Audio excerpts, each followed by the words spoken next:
warm early evening kickoff for the homestanding San Diego Chargers against the certainly Super Bowl hopeful 12-4 Houston Texans. 12-4 a year ago, led by Defensive Player of the Year J.J. Watt and a bunch of Pro Bowlers. And some Pro Bowlers on San Diego, not as many, but Philip Rivers said, you know what, new coach Mike McCoy, there he is, new year, and Trent Dilfer, why not feel that way? Good evening to you. Good evening to you, Boom. Fired up for the last game of opening weekend. The Texans won the toss and have elected to receive and Nick Novak, who a couple of years knocking at the door, did such a good replacement to Nate Kading that eventually he has the job. Had it for a couple of years. The second-year wideout from Michigan State, Keyshawn Martin, will be on the return. The final, it seemed like about a month this week of football, but we're not complaining, and Novak's kick is in the air. Martin will bring, well, yes, he does come out. And the Chargers special teams, a team with 8 rookies on it and a host of new players, was there. Kind of surprised he did bring it out. So the Houston Texans, with 7 of their Pro Bowlers last year on the offense, led by Matt Schaub, 4,000-yard passer a year ago, and playing for the first time in where he went to high school, Mission High School. Number 23 is Arian Foster, but here is Schaub. And we're underway in San Diego. Schaub to throw right away. Oh, it's batted down and picked off. Picked off. Cam Thomas, the new nose tackle here in San Diego, alert and got it in the air. Ball batted by Jarrett Johnson. And one play, the new-look Chargers are in big business. And boom, Jarrett Johnson bluffs the rush, uses his eyes to see that it's a quick drop, locates Matt Schaub, gets up, deflects the ball, and then Cam Thomas in position to secure it. What a great play to start the season for Jarrett Johnson and the San Diego Chargers. So the Chargers ball, 1st and 10 at the Houston 14. Philip Rivers in his 10th year now. 4th overall pick back in 2004. Ryan Matthews, the back, ran hard, ran confidently this preseason. They need a big season out of him, with only Nick Hartwick remaining from last year's offensive line, the center. And it's to Matthews, and it's a touchdown. Rivers, Matthews, one play, touchdown San Diego.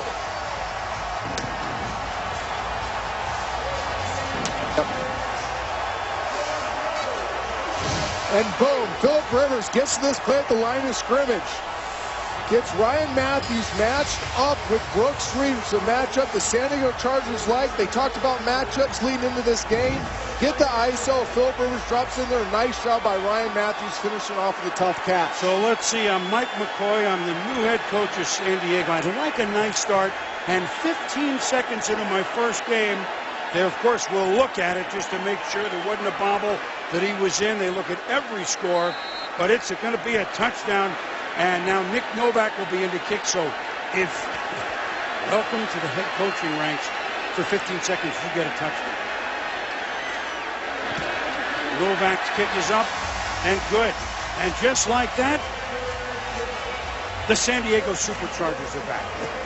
And so a new look defense, and Philip Rivers goes right to Ryan Matthews. A pass that didn't work and a pass that worked in this passing fury of 2013. Start obviously with the defense. Chargers have talked all offseason about having a great front seven. Jarrett Johnson, the strong outside linebacker. Not just physicality, uses his eyes and his brain, makes a great play, and I love Philip Rivers there. Senses sudden change, gets up the line of scrimmage, understands that he has matchups in his favor. It's no huddle. The keys are in Philip Rivers' hands, much like Peyton Manning in Denver. He gets to the play. Ryan Matthews on a wheel route, little off his back foot because he has some pressure, and still drops the dime in there for the touchdown. What a beautiful start for the San Diego Chargers, and I love that Mike McCoy, the new head coach, Ken Risenhunt, offensive coordinator, given the keys to Philip Rivers and said, you know what, you have great talent, but you have a great mind too, so we're going to let you dictate terms from the line of scrimmage, get to the best play possible, find your matchups, and get back to your playing days of 3, 4, 5 years ago. He was one of the premier quarterbacks in this league. Well, that didn't take long. You saw Mike McCoy looking at that play chart. I don't think he had that written in, but he will from now on. I thought when Martin hesitated, Keyshawn Martin, and then decided to come out, look, they might have thrown the same play anyway from the 20, but I thought it put Houston unnecessarily back on their heels. Now he secures this, and he'll come out from about 7 yards deep. Shakes a tackle. Novak tried to get involved. Now that time Martin says, I got to do something about it, and returns of about 46 yards up to the 40. Sharice Wright, one of the corners, also playing on teams, forces him out. A nice job by Keyshawn Martin pressing the middle of the field and making his cut late laterally. Hits the seam on the outside. Give the Texans really nice field position to start this drive. So now, where were we? Matt Schaub is the quarterback. Arian Foster, back in San Diego, is the running back. Went to high school here. First game as a professional back at home. I would say that would be a major league jump by the San Diego Chargers. Except Scott Green said, no, Houston, you move. And a good test for the leadership for the Houston Texans right now. They've lined up under center twice. The first play gets intercepted. The second play, illegal procedure. As a leader now, you got to settle your troops down. You're on the road, opening day, a lot of enthusiasm, a lot of anxiety. Get your guys quiet in their mind, doing what they know how to do. First and 15 from the 35, Schaub to throw. And it's Andre Johnson, but sharp coverage there for the Chargers. New corner, Garrett Cox, who's covered Johnson many a time in his earlier career in Jacksonville. The left side of the line, Dwayne Brown, who moved on that play, Wade Smith, Chris Myers for Houston, all Pro Bowlers. The right side, youngsters. Of course, Andre Johnson as good as it gets the last decade. Arian Foster led the league in rushing a couple of years ago. Greg Jones, the new fullback, incomplete, sailing over the head of Johnson as that pass for Schaub. Owen Daniels is a Pro Bowl tight end for these Houston Texans. So a little unsettling beginning for Houston, and now comes the third and long package, Trent, 3rd and 11. And boom, those first and second down passes. Corey Leggett on the first down pass and Kendall Reyes on the second down pass. Good interior push. Both of them, Matt Schaub falling off of his throw, feeling that push from the inside, pressuring that pocket backwards. And that is the new Charger, Dwight Freeney. He of the more than a decade of brilliance with the Indianapolis Colts. And it's a screen pass dumped off to Foster, but he's going to be stopped shy of the first down at the 46-yard line. Adila Dye is in there on the stop. And so the Chargers force a turnover and score a touchdown and force a 3-and-out to these high-flying Houston Texans. Couldn't script a better first couple of minutes for San Diego. If you're the Chargers, you couldn't be more thrilled. You get the quick turnover, sudden strike touchdown, and then a 3-and-out your next time on the field on defense. One of the best punters in the history of the game, Shane Leckler, all those years at Oakland, now kicks it, and it is going to be down inside the 5 by the Texans. The Chargers lead at 7-0. And next week, we're just starting this week on Monday Night Football, but somebody in the AFC North's got to get it right. The whole division lost. Big Ben Roethlisberger and the Steelers into A.J. Green and Cincinnati Monday at 8:25 Eastern. And, of course, Monday Night Countdown, 6:30 Eastern time we begin. Phillip Rivers to Ryan Matthews, our touchdown on the first play that San Diego had the ball. After an interception by the nose tackle, Cam Thomas. So some fireworks here, but this time the Chargers begin on their own 6.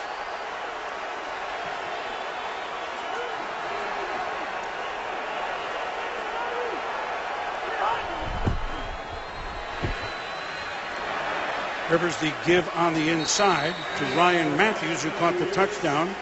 Picks up about 3.5. Earl Mitchell, nose tackle on the top for Houston. Except for Nick Hardwick, who has been a Pro Bowl center. Everybody is new. King Dunlap, a mammoth left tackle. Chad Reinhardt over from Buffalo. Clary was a right tackle. He's the right guard. And the number 1 pick from Alabama, DJ Fluker, is the right guard, is the right tackle. Antonio Gates, number 85, still looms as a big threat at tight end with Floyd and Royal, your wideouts. Give is to Matthews when Houston was there to stack him up on the play. Joe Mays, inside linebacker. You remember him from Philadelphia earlier in his career. And actually, Matt Schaub certainly remembers him. As Mays was the one that hit Schaub last year when he was playing for Denver and separated some of his earlobe. Now they're teammates, and I guess they've made up. I'm sure they have, Bill. First 2 snaps of the Houston Texans showed split safety looks on defense. 2 deep safeties. Philip Rivers chose to run the ball, a manageable 3rd down. Nice into the line of scrimmage. Dummy counts, try to get a defined look, and find his matchup on 3rd and 7. Ronnie Brown in the backfield. Now flares out. Rivers steps up, and a nice catch made by Eddie Royal. Rivers is sharp. 1st down, Chargers. Shiloh Kao on the stop. Kao was starting at the free safety spot because Ed Reed warmed up for about an hour and a half before the game. Could not go. He's inactive tonight.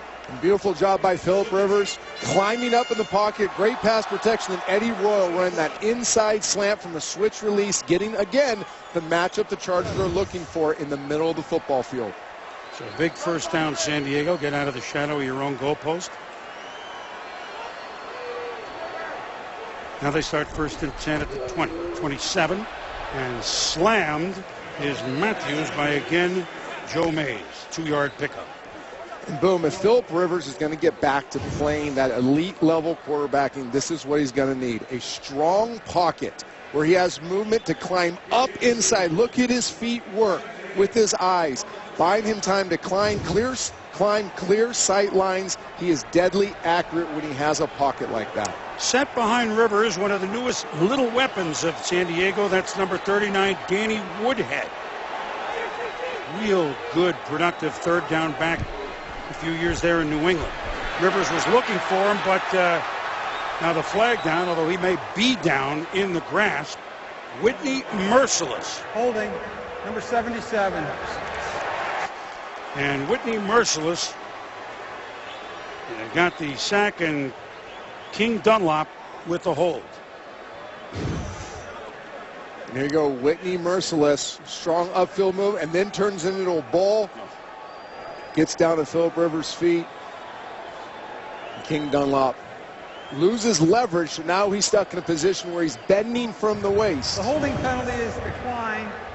The quarterback's knee was down with possession of the ball.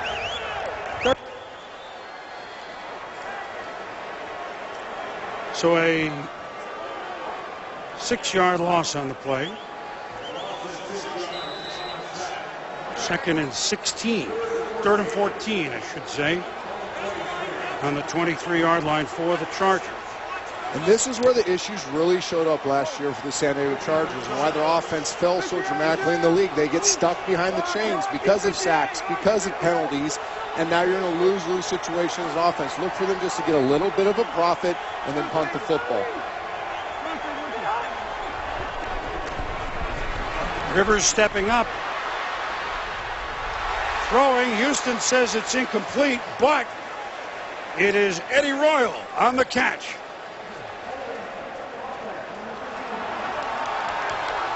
All right, Michael, all sorts of excitement there in Washington where Philadelphia was fast and furious. And we've had all sorts of excitement here. Good evening from San Diego where the Chargers scored on their first play on the offensive side on a touchdown from Philip Rivers to Ryan Matthews. Houston had the ball, and on their first play from scrimmage, Cam Thomas, the nose tackle, with interception. Turn right around, touchdown San Diego. They forced a 3-and-out for Houston. And after the Chargers just picked up a first down, there's a holding penalty, and so instead of a first down throw by Rivers, it's 3rd and 24. There's what happened on the first 2 plays of the game, so we began fast and furious as well. Chris Berman, Trent Dilfer, Sal Paolantonio on the field. Welcome to San Diego. Ronnie Brown will try to get an inside run, but Brian Cushing, just back from the knee surgery that felled him from October on. So on third and very long, why throw it up? And for the first time tonight, we will see Mike Cyphers, one of the better punters in the league. Leckler on the other side, now kicking for Houston. We have two of the very best. Cyphers will kick to Keyshawn Martin. And he will see it scoot out of bounds. And shorter punt than Cyphers might have wanted, but no return. So a very good start for the first few minutes of the Mike McCoy era. For those watching on ESPN2, our game will continue on ESPN following this break. ESPN's Monday Night Football is brought to you by GMC. Enter the Never Say Never sweepstakes for a chance to win a 2014 GMC vehicle at gmc.com/NFL. And NFL Mobile. Download today and never be without football. Call ** NFL or NFL.com/mobile. Looks like that about 310 evenings of the year here in San Diego, where those bobbing in the water are like the way the Chargers have begun, Trent Dilfer. Very happy San Diego. Is that how you say it right San now? Diego. Thank you. Okay. Left. They get the beautiful Hotel weather. California. They get the beautiful weather, and they come out here and see their Chargers start fast tonight. So the Houston Texans began 11-1 a year ago, remember? Got to the playoffs, won the division again. The give is to hometown product Arian Foster looking for room. The Chargers close very, very quickly on him as Donald Butler, tackling machine, makes it stop. And boom, this is how this game got started. First play for the Houston Texans. Jarrett Johnson fakes the rush, drops into coverage, uses his eyes, gets the big deflection for interception, then Phillip Rivers deals. First play, audibles to this, gets Ryan Matthews matched up on Brooks Reed, drops it in for the quick 6. Great start by the San Diego Chargers. Second down and 8, Houston, just over their 30. Give us to Foster again, so we're questioned, and Kendall Reyes, the good-looking second-year defensive end out of Connecticut, makes the stop. The thought tonight would be maybe 60-40, maybe 50-50. Arian Foster, Ben Tate, but no set. Okay, you take this series, you take that series by Gary Kubiak. But Foster hadn't really played in the preseason, had his injuries, but a calf and back. And he's raring to go in his first opportunity to play in front of his hometown folks. He's out now, and Ben Tate, 44, is in the backfield. Good pressure on Schaub, and a nice catch downfield made by Garrett Graham, fourth-year tight end, Wisconsin. And so the Texans pick up a first down. And this is a big-time throw by Matt Schaub with pressure in his face. Look at Dwight Freeney to your left, inside rush, right in Matt Schaub's face, off platform, plenty of arm talent to get the ball to the boundary. With a huge completion to move the chains. First down of the game for Houston comes midway through the first quarter. They start just over their own 45. Ben Tate battling for just a few yards. Tate, a good year a couple of years ago, where he had almost 1,000 yards. Last year, just 260. But they like the way he's looked. But with, and we'll develop it as we move along, with the addition of their first-round draft pick, DeAndre Hopkins, a mostly running team in this pass-happy era will become more balanced, I think, as the year goes on, Trent. That's the plan for eighth-year coach Gary Kubiak. The fake to Foster. Schaub, wide open in first down territory, is Owen Daniels. And Bill, when we talked to Coach Kubiak about that balance, they have pretty good balance running pass, and they do a great job off throwing with action pass like this. You get the deep over route, settle in the hole. Matt Schaub finds them. They're looking for balance and ball distribution. They rely so heavily on Arian Foster, Andre Johnson, Owen Daniels. They need other players to step up and make plays for them. Get the ball in critical moments. First and 10 for the Texans in San Diego territory at the 33. Foster spins, but cannot elude Donald Butler, number 56, who in his fourth year is really emerging. Last 2 years, almost 200 tackles, 5 sacks. We could go on and on. One of the they feel very strong about their front seven here, Trent. And other than Eric Weddle, the rest of the secondary is new. I don't blame them. They should have a lot of confidence in their front seven. The back end is revamped. Eric Weddle, Pro Bowl player, All-Pro player. But the rest of that secondary really has to prove themselves. This is Tate. Big hole on the left side. First down and more before he is brought down by Bront Bird. 14-yard pickup. So now Houston, and that's that left side of the line that were all Pro Bowlers last year, Trent. This is the Pro Bowl side of the offensive line. Look at that alley right there. Easy pickings for Ben Tate. Great movement at the point, getting up to the second level. And here's the new fullback, Greg Jones, who plowed the way for Maurice Jones-Drew and Fred Taylor in Jacksonville. We'll be back.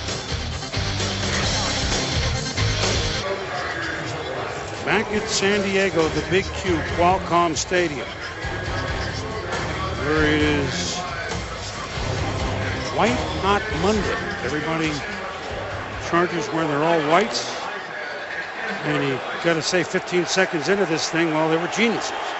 They scored a touchdown already. And Houston now with their first nice drive of the game. First down for them on the San Diego 18. Ben Tate up the middle. Powering inside the 10-yard line. Again, Donald Butler in on the stop. His third round pick, I should say, from in 2010. And Houston's really settled down, getting into doing what they do best. Look at the movement on the nose guard inside. Ben Tate with a huge alley to run up in there. Wade Smith powering, creating movement at the line of scrimmage for the Houston Texans. Now, Arian Foster gets so many carries inside, well, statistically inside the 5, but here they are. 2nd and 2 at the 10. Foster gets it up the middle, near the goal line. And it's a Houston first down, knocking at the door. We talked about the Pro Bowl left side. Look at them get movement. They're up to the second level. Those huge cutback alleys inside are what the Houston Texans are looking for. Both runners, Ben Tate and here Arian Foster, doing a great job with their eyes, seeing those gaping seams and accelerating up inside of them. Big block there by the Pro Bowl center, Chris Myers. 10th play of the drive. First and goal at the 1. Fake to Foster, the throw to the end zone. It's an easy touchdown for the Houston Texans. Owen Daniels, the tight end, 7-6. 1-yard pass. When you're able to run the ball well, when you stick the ball out in the belly of the back, look at those linebacker safety jump up. Nobody in the back of the end zone. It's pitch and catch. You're dictating terms as an offense when you're gashing the defensive line on the other side of the ball with the run game. Houston on for the extra point. Randy Bullock, the rookie kicker for the Texans. Last year, Shane Graham was the kicker. Before that, a couple of years, Neil Rackers. But Matt Schaub settled things down, and an impressive drive. Shaw, Gagnon, game on in San Diego, 7-7.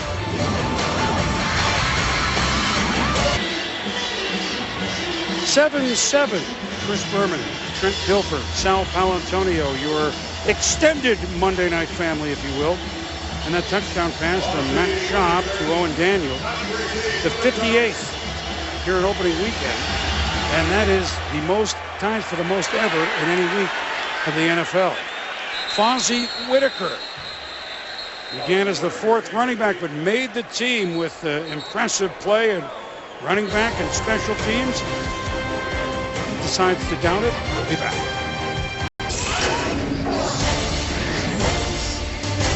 Seven here in San Diego. NFL Insiders every weekday at 3, focusing on the biggest NFL news stories and information each day. Then at 4, host Trey Wingo and our panel of experts join them for team breakdowns and analysis. NFL Insiders at 3, NFL Live at 4, weekdays on ESPN, also live on Watch ESPN. Well, we hope you're watching ESPN 2 where this game began, because in the first 15 seconds, a pick by the Chargers and a touchdown pass by Phillip Rivers. And they were off and rolling. We try to roll here from the 20. Ryan Matthews, number 24, and maybe this is the year that he becomes the player that they traded up for in the first round a few years ago to get the running back from school. Fresno State, is that it? Yeah, I think that's where it went. Do you know anything about that school? Powerhouse program. He's been running like a powerhouse this August. He's out Danny Woodhead among those as they have 5 split to various sides. Naked backfield. Rivers knows he's got to get rid of it quickly, and he does. A sliding catch by Ladarius Green, one of the tight ends. Nope. Now they say incomplete. He thought he had it. This ball's thrown very early, trying to bring Ladarius Green, a young player they're excited about, inside, protect him with the ball down. Ball looks like it is assisted by the ground. Yep.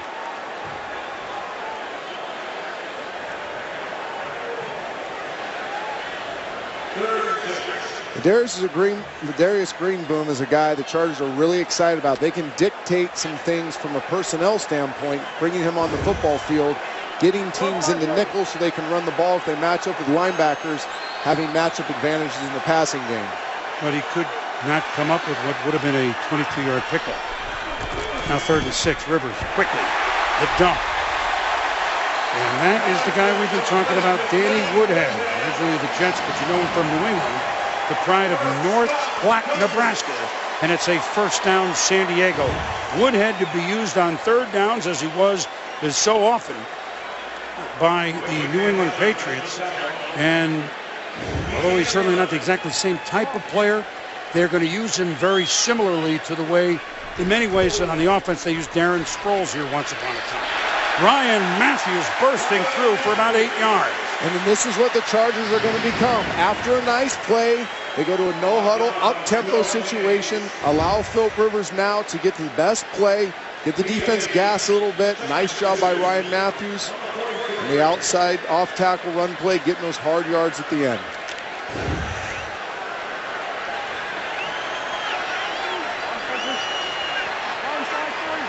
Now a different formation. Ron McClain lined up as a fullback. Now wings out a little bit. Rivers to throw, in trouble. And not going to get that thing off. And guess who? J.J. Watt. And I think we're going to hear a lot about this guy tonight. J.J. Watt, an absolute game wrecker, reigning Defensive Player of the Year with a quick swim move, getting to Phillip Rivers' feet, creating that conflict in the pocket, not allowing him to locate his receiver who's open on the crossing route and have a platform to make an accurate throw. 20.5 sacks last year. Wade Phillips is defensive coordinator, not the second-year player. It's the best season I have ever seen defensive linemen have, and that's coming from Wade Phillips. 37 years in flag. Did they run out of time? Did it take too long? Delay of game, offense, 5-yard penalty. They They're did. Down. That's a critical mistake. And I can see why Phillip Rivers is hot. It looked as if he got that play off. I'd like to see that one again, but he is hot right now. A veteran quarterback doesn't make that mistake very often, letting the clock expire on him.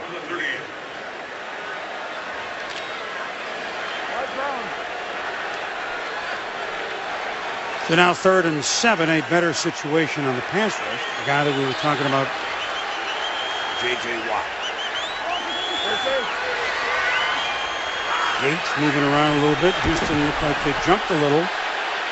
Flags are down, and there's Gates across the midfield stripe for a first down, San Diego, pending the flag. T.J. Swearinger made the stop. Referee Scott Green. Offside. Defense. Number 58. That penalty is declined. First down. And boom, love what the Chargers did here. Watch what they do with Antonio Gates before the snap. Move him around a little bit. Make sure of the matchup on Swearinger. And this is stealing if you're the San Diego Chargers. Antonio Gates, still one of the most dynamic tight ends in the game, on a rookie safety, stealing. 1st and 10 Chargers from the Houston 48. Ryan Matthews brought down quickly by Joe Mays, but picks up 3-4 yards on the play. So since we kind of jump-started just the way the Chargers jump-started, a couple of storylines. Matthews to be a bell cow, to ring the cowbell, if you will, Trent. And talking to Philip Rivers, he says that he's running with confidence, running with different confidence. Right. And I think that that's reflected in Mike McCoy's play calling. And as far as J.J. Watt is concerned, we'll elaborate on what Wade Phillips told us and the type of season that Watt had. Well, pretty entertaining first quarter. 7-7 here in San Diego. 15 seconds into the Mike McCoy era in San Diego, they led 7-0. Houston answered, and we got a good ball game to start the second quarter. Mike McCoy, 41 years of age, second youngest head coach in the National Football League, offensive coordinator for both John Fox in Denver, and then before that, Josh McDaniels, and worked for Fox for many years in Carolina, and before that, George Seifert. Finally getting a chance, I shouldn't say finally at 41, a chance to be the head coach. He's brought in former Arizona coach Ken Wisenhunt as offensive coordinator. Frank Reich, a very good coach, and certainly a very good backup quarterback, as his quarterback coach. And Ryan Matthews begins the second quarter running tough. It's stacked up by Houston, but what will be different? Philip Rivers said it's not that the plays, he says, I'm learning a new language. It's almost like going to needing subtitles for a while in the OTAs. I know the plays, I don't know how to call them. Then came August, he goes, now I'm even thinking in the new language. Yeah, he's re-energized by it because of the challenge. He loved North Turner's system, played 9 years in it. But with Ken Wisenhunt, the offensive coordinator, Frank Reich, Mike McCoy, he's been energized by the challenge of learning something new and likes the fact it utilizes matchups. 3rd and 5 at the Houston 43. Swung out to Woodhead. He dives forward. Looks to be just short. Daniel Manning on the tackle. They may measure over there. Very, very close. There's Wade Phillips. And there's Ed Reed. And he went out to work it. You see him on the right. Ed Reed not making his Houston debut after, well, he's already had a Hall of Fame career and member of the world champion Baltimore Ravens. And kind of odd to see him wearing anybody else's colors, and he's as good as they're ever. 10th all-time in interceptions, 9-time Pro Bowl selection. Hip surgery, we talked to him this week. We thought that here's the measurement, and it is short. With Reed, he'd hope to go tonight, so maybe he will be ready on Sunday. And the Houston Texans need him. They got torched by big-time quarterbacks last year. They need a center fielder to minimize those big plays. That's why Ed Reed was brought in.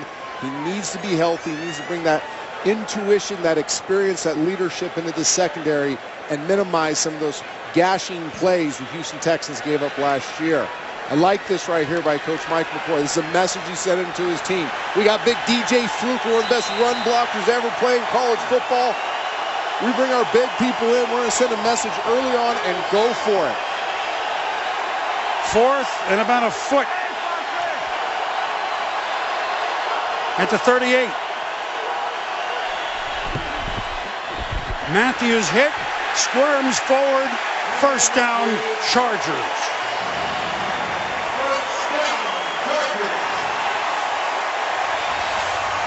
Good hard running by Ryan Matthews. I like the Philip Rivers on the hard count. Didn't give him a heads up. J.J. Watt breaks through, makes contact behind the line of scrimmage, but Ryan Matthews driving those legs, shedding off initial conflict, getting up into the crease and pushing hard to get the 4th down conversion. First and 10 Chargers at the Houston 35. Deuce 3-6. Gates feigning motion. Inside give to Ronnie Brown. And the veteran Ronnie Brown, once upon a time the second overall draft pick in 2005. And the Chargers show pass to the formation. We'll watch DJ Fluker pushing that pile in there. The rest of the bigs going, and Ronnie Brown getting up in the crease. And up-tempo at times, San Diego this year with Mike McCoy. Phillip Rivers also giving him more time to, I don't want to say Peyton Manning it, but that's kind of what's happening. Why not? McCoy was in Denver last year as the offensive coordinator. Rivers steps up, floats it for Eddie Royal. He's looking for a flag and gets it. Bryce McCain. Flag on the one-on-one coverage against Royal. And a lot of contact from the defense. Number 21. Ball will be placed at the spot of the foul. First down.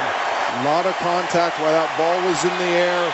You see the San Diego Chargers, anytime they know it's man coverage, which is the majority of the time against the Houston Texans, they're finding the matchup they like the most and trying to expose Bryce McCain, Swearinger, some of these safety, nickel, dime type players in the secondary. So now the Chargers knocking at the door. First and goal from the 6. It's the 12th play, a drive that's taken almost 6 minutes. Very impressive. Rivers has time to change things. Looking left. Throwing left. Hitting left to Royal. Touchdown, San Diego.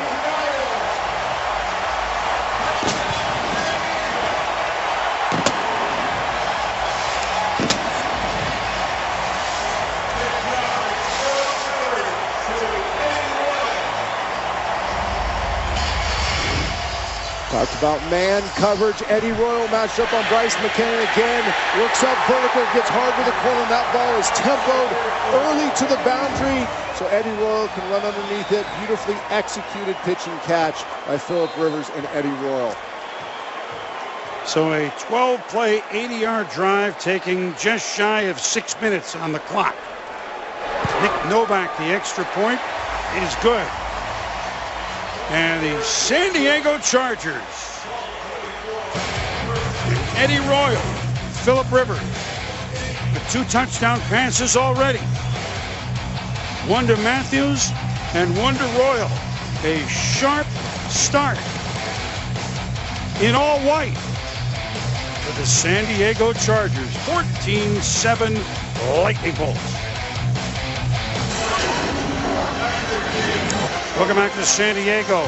Our extended Monday night crew of Chris Berman, Trent Dilber, Sal Palantonio on the field.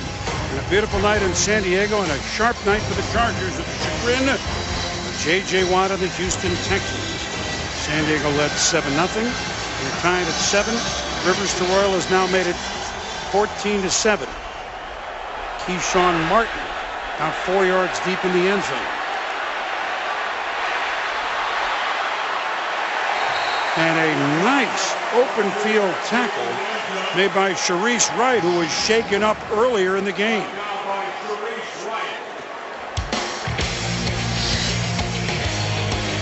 So far, so good.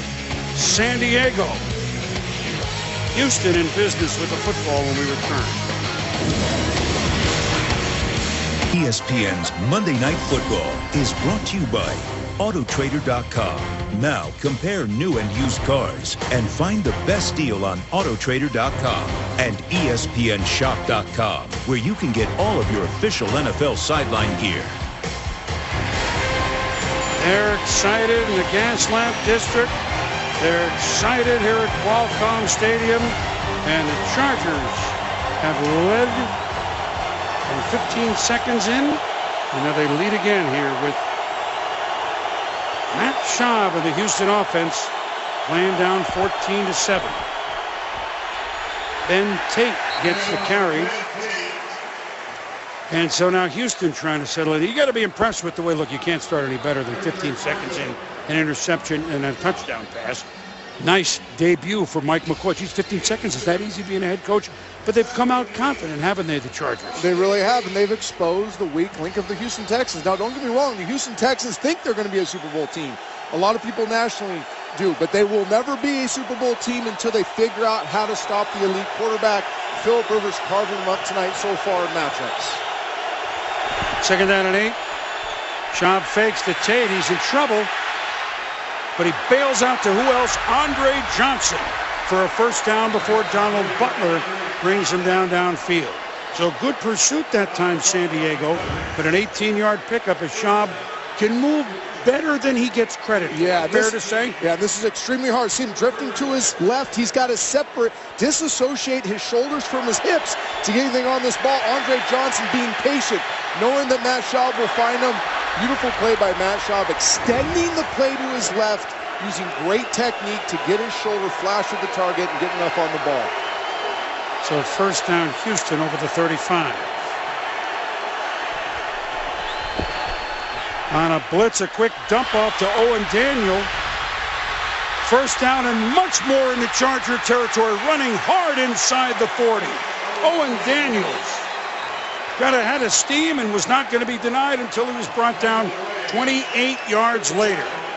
And Matt Schaub right now putting on a clinic under pressure. We showed it earlier with Dwight Freeney. Last play moving to his left. Now Eric Weddle dead in his face on a free blitz. Matt Schaub tempos the ball out in front of Owen Daniels, gives him a chance to locate it with his eyes.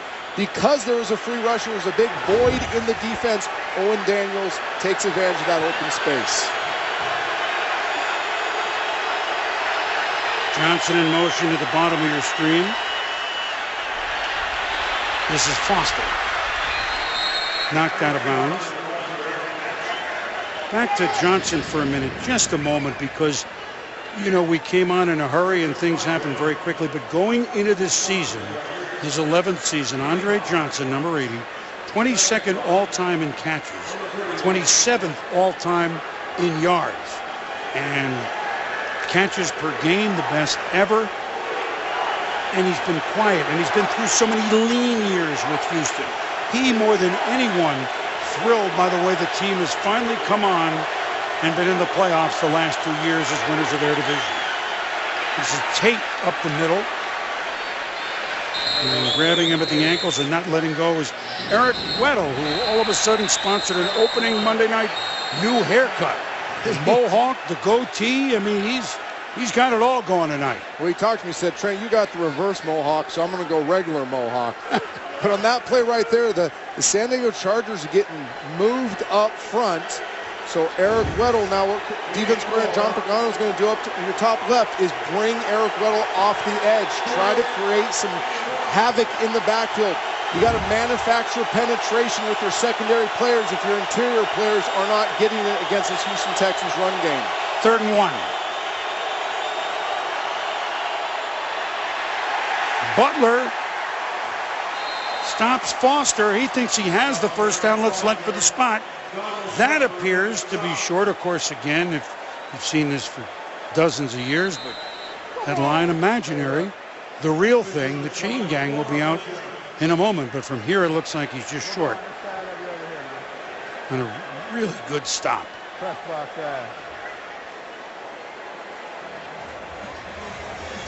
San Diego.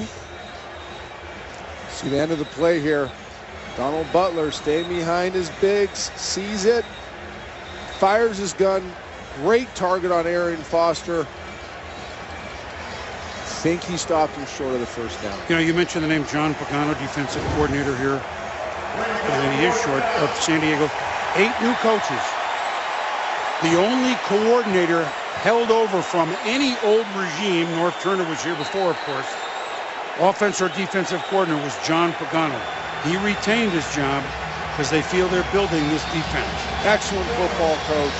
Very good motivator. Players play hard for him. Last year when things got tough for the Chargers, players believed in the system, kept trying to improve, kept chipping away at that rock. They feel that's going to pay off for them as they rebuild this defense. 4th and less than a foot.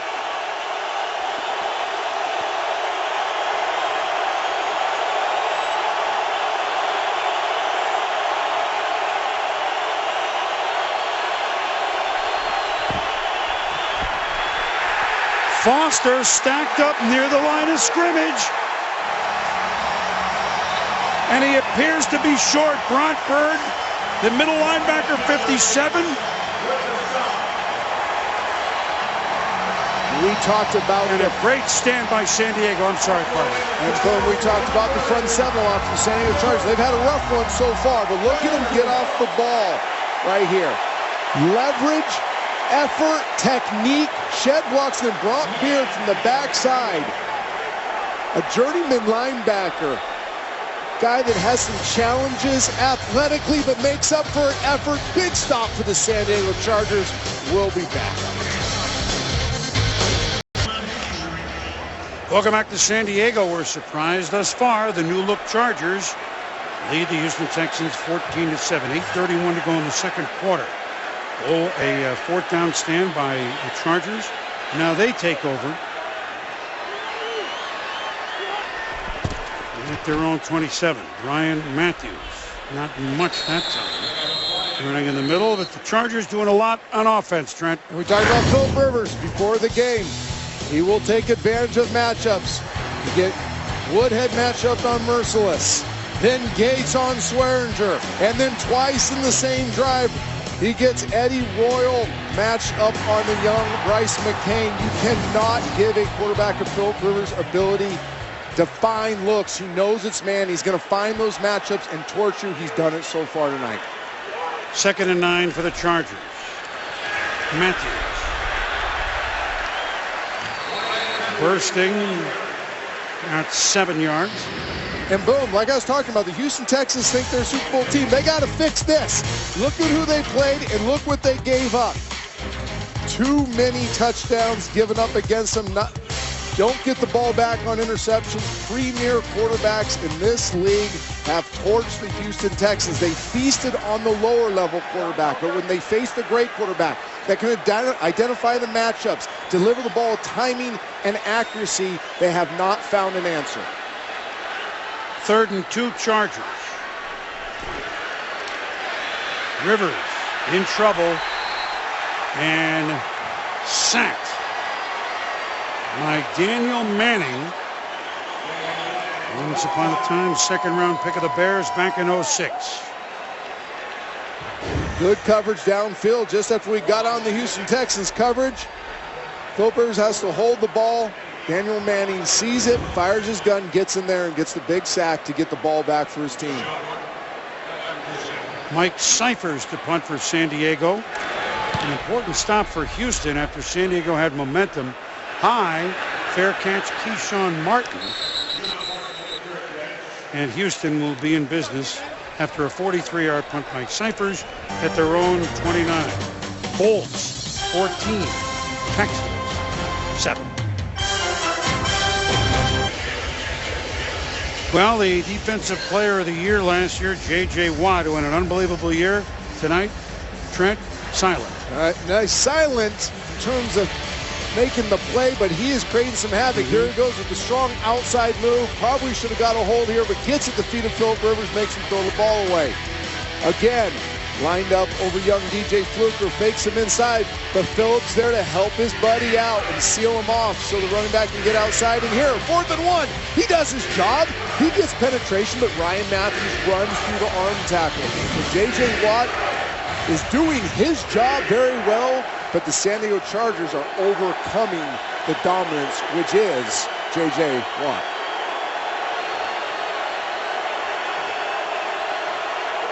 So here come the Texans. Matt Shaw in the flat to Arian Foster. Evades one tackle and is knocked out of bounds by Donald Butler, which would be tackle number 8 for Butler. And we're still got 6.5 minutes to go in the first half, Trey. You'll see a lot of that right there. The Houston Texans go their run action, go vertical passes, and what you'll see is the back, who is the faking back a lot of times, the defense turns their back to the quarterback and runs to cover the deep stuff, and the running back's wide open and gets you a great drive starter completion. 2nd and 5. Shaw. And a good tackle of DeAndre Hopkins out there by the Chargers. Jarrett Johnson, who batted the very first pass of the game in the air, which the Chargers intercepted. He's having a great game, but look at him use his eyes. That's the dynamic work receiver, DeAndre Hopkins. Jarrett Johnson beelines him, makes a strong tackle to create a no-gainer for the Houston Texans. Jarrett Johnson showing up early and often for these Chargers. Hopkins, the #1 pick of the Texans, the 27th overall pick, and Charger fans seen a fourth down stop from their defense. Want another one here on 3rd and 5. But they won't get it. Andre Johnson leaps into San Diego territory. He might as well run it out just in case there's no whistle showing the ball. And why not? Everybody's standing around stunned as Schaub has hit Johnson for what he and they think is a touchdown.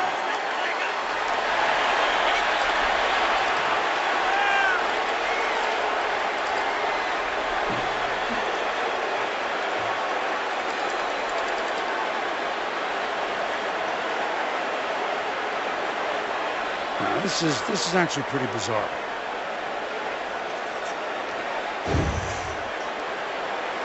Okay, he's evades one. Did he get touched there by accident? Can't tell. Now he's up. He may have a touchdown.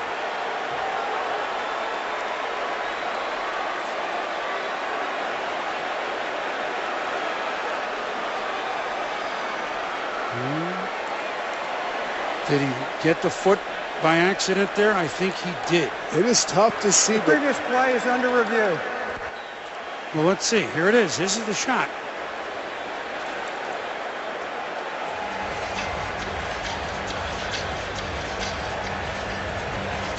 And while they review,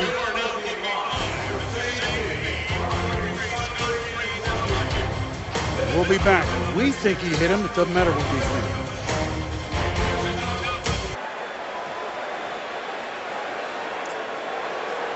After reviewing the play, the receiver's foot was touched by a San Diego player while he was down. It'll be Houston's ball, 1st and 10 on the 40-yard line. Although his foot was touched twice, not just once when he was down. He goes down because his foot was touched. Right here by Marshall, you see his right foot move right there on the shoulder pad. And then Andre Johnson goes down. So right there it's down, but also Gilchrist's stomach hits his foot while it's down. So that was kind of a no-brainer right there. 27-yard pickup instead of a 67-yard touchdown, but a first down for Houston at the San Diego 40. Tate into the secondary.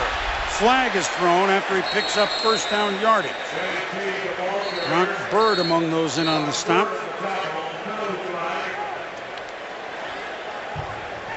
Scott Green all of a sudden becoming very busy. Holding offense, number 18. 10-yard penalty. First down. Lester Jean, third-year receiver out of Florida Atlantic on the hold. Negates a nice run by Tate. And boom, watch Lester Jean here as he comes off. This is going to be a big play. He stockbox Eric Earl. If he just keeps his hands inside. Young player mistake. He's in a great position. Eric Weddle actually runs to darkness by running into him. If his hands stay inside, that's going to be a big play for the Houston Texans. Instead, he loses discipline, gets the hands outside of the shoulder pad. That's an easy call for the referee. Now 1st and 12, Houston at the 42. Johnson in motion to the top. Sean evades Dwight Freeman, but completes on the near sideline, and that is Garrett Graham. We've already seen Matt Schaub do a really nice job in pocket conflict. It's something he talked about was his point of emphasis this offseason, being firmer in the pocket, handling conflict better, having some movement skills, playing better off platform. 4 times tonight, he's turned what could be a negative play for the Houston Texans into a positive game because that offseason discipline to improve upon something. Now 4 minutes to go in the second quarter. Schaub, and a good play there by Sharice Wright, who's been active, one of the new starting corners for the Chargers. Wright and Derek Cox are the new corners. Marcus Gilchrist is the new strong safety. He was the nickelback last year. So good job here by Sharice Wright, who was hurt on the opening kickoff last year on special teams in the game we did at Oakland. But so far he said, it ain't you guys. I'm coming to play this time on Monday Night Football. Doubleheader action. Yes, he is. Tough kid. Great eyes. Philip Rivers raved about the kind of camp he has. Plays with confidence. Made a nice play there on the ball. 3rd and 7. Shaw. In trouble. And knocked away that time by the Mohawk man, Eric Weddle. And good pressure by 92 Cam Thomas. And Kendall Reyes as well, but a flag. Inside pressure by the San Diego Chargers. They're not handling the run game very well. Holding. Defense. Number 31. 5-yard penalty. Automatic first down. Oh, that hurts. Oh, that hurts. Didn't see that. Great rush inside. Negated because of a holding downfield. Richard Marshall from Fresno State. That's a tough one for San Diego, but Houston gets to keep going.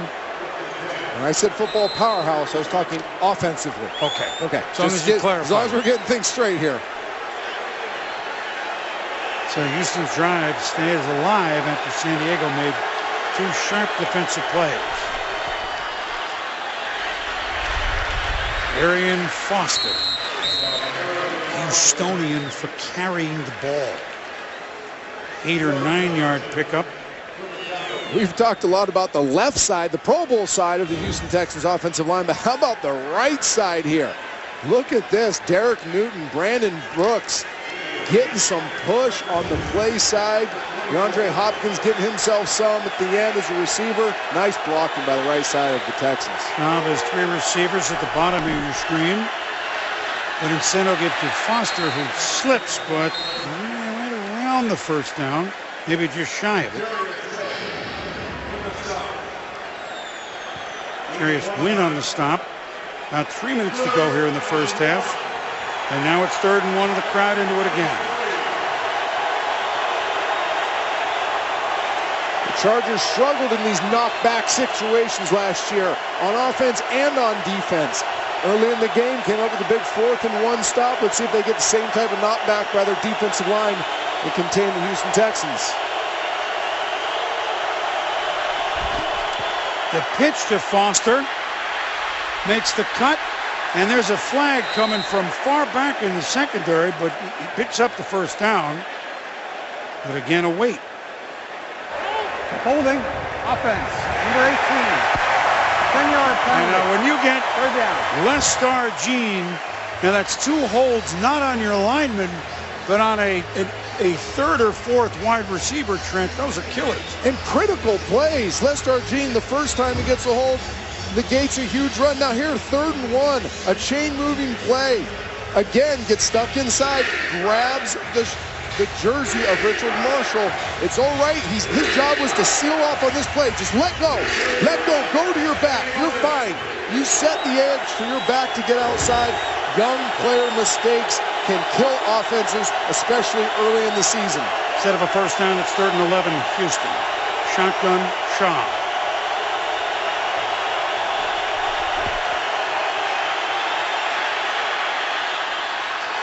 Overthrown. And incomplete, intended for Owen Daniels. So instead of a first down, heading toward the 20. Great pass protection. Look at Dwayne Brown on Dwight Freeney. Nice pocket to climb in. Owen Daniels running the inside pivot route. That's one Matt Shaw expects himself to locate better and move the chains. So this is Randy Bullock, first-year kicker. He under reserve last year. A 51-yard attempt with Leckler to hold. No good. So the Chargers have held. And they keep that 14-7 lead. Bullock, drafted in the 5th round a year ago, had a leg injury. He was going to be the new kicker. They had Shane Graham instead. And Bullock just, well, that's the classic soccer style kick, the hook left.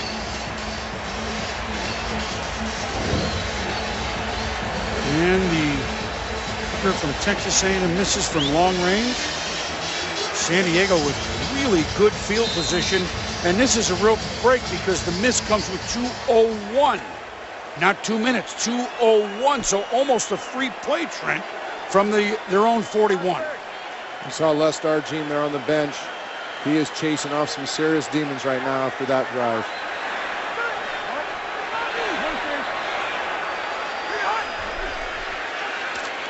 Rivers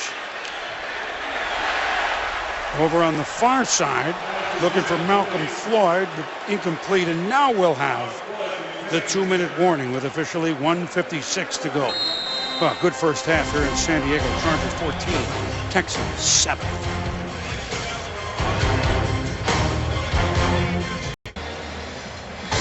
Welcome back to San Diego. Coming up, the Toyota halftime with Susie Culver, so ably handling the duties in the studio. Eagles-Redskins highlights, and how about that debut for Chip Kelly? The latest on Tony Romo, and big win but injury last night. And soundtracks with Andy Dalton. Tough game. Bengals-Bears. Enjoyed that game yesterday. Both teams have a chance to go places. All that and more coming up with Susie at halftime. 14-7 the Chargers. Ball just over their own 40. Second down, Rivers. Pressure. Evades. He's going to have to run himself. First down. Get out, Phillip.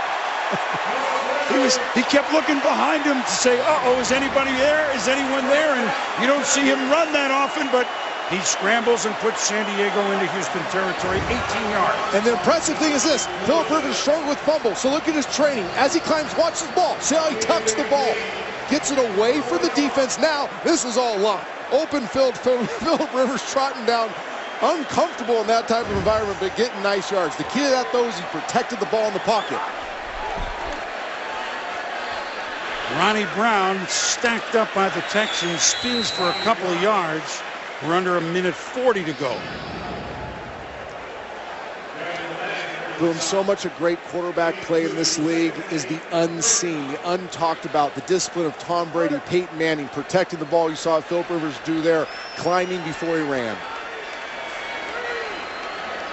Second down from the 39. Rivers, long throw and getting tangled up. As he tried to burst free was Vincent Brown. And boom, they got Vincent Brown matched up the way they want him, a little double move. You watch him come out, start on the deep bench route, get vertical right now, and then loses his feet. Phillip Rivers has already released the ball at that time.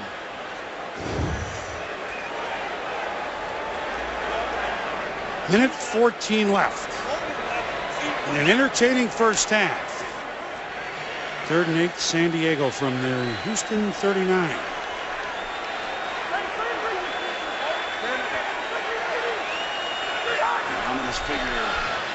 J.J. Watt.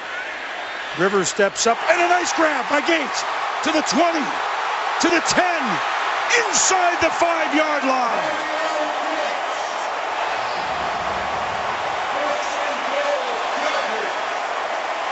I know I'm wearing this out, but matchups. The Chargers love them going in. I love them. Gates, arm swearinger, the little Zorro move.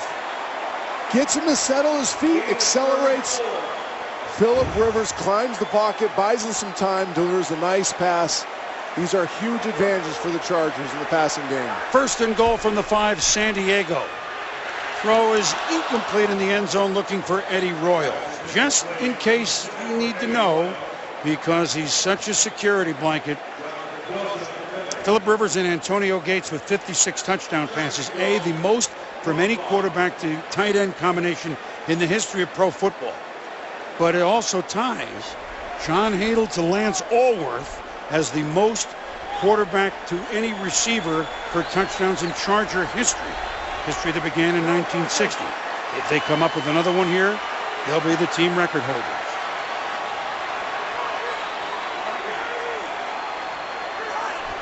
Second down. Fade. Floyd! Out of bounds. Once upon a time, before the rule change, it might have been, well, we have to decide, was he forced out? That's no longer a judgment. No longer a judgment. It looked as if he gets carried out of bounds. Malcolm Floyd does not get his feet in. Goes up, high points the ball. Nice effort playing the ball. But Houston's answer on this play to force that fade ball was they brought the house. Casino blitz, more than the San Diego Chargers could pick up, so Philip Rivers was forced to throw the quick fade outside. Jonathan Joseph with the excellent play on the outside. Joseph, a two-time Pro Bowler, including a Pro Bowl last year. So timeout, and Philip Rivers and Mike McCoy and the Charger Offensive Brain Trust will talk about it. There's McCoy, and that's Ken Wisenhunt. It's Charlie Whitehurst, who, looks like a French painter or whatever, but he is the backup quarterback here in San Diego. Collaborative effort offensively. Ken Wisenhunt, Frank Reich, head coach Mike McCoy. But collectively they said, let's let Philip Rivers find the matchups he likes. Ryan Matthews on Brooks Reed on a wheel route. That's a disadvantage for Houston, advantage for San Diego. In the slot, Houston brings pressure. They pick it up. You have Eddie Royal on Bryce McCain. This is who the San Diego Chargers will be, a match-up pass team, a best-look offense. Let Philip Rivers get up there, survey the defense, handle his protection, find his matchup, and get to all these weapons he has. 3rd and goal from the 5.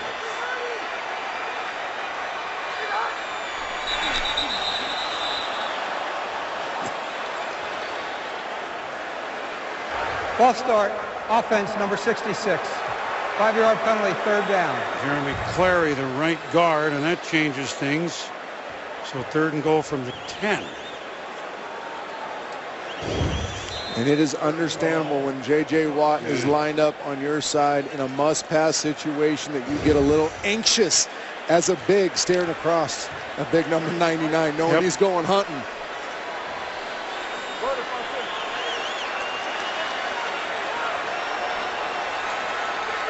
He'll start from the 10.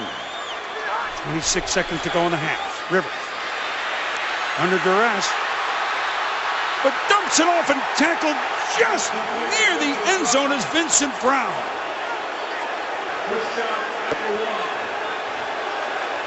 Now a decision. Looks to be just shy of the goal line. Vincent Brown injured last year, and expect big things out of this local product. Jonathan Joseph, who knocked Floyd out of bounds. And the Chargers are saying, well, wait a minute. Did the ball hit the pylon before the knee went? They're going to look at it. Review. Inside 2 minutes, of course. It's not a challenge situation. They'll look, and we're going to get the trusted eye here of perhaps the greatest official in the history of the NFL. He shakes his head every time we say it. Jim Tunney is up here with us in the booth.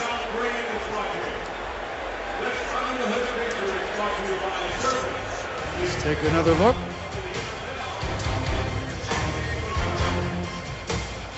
They have missed it by that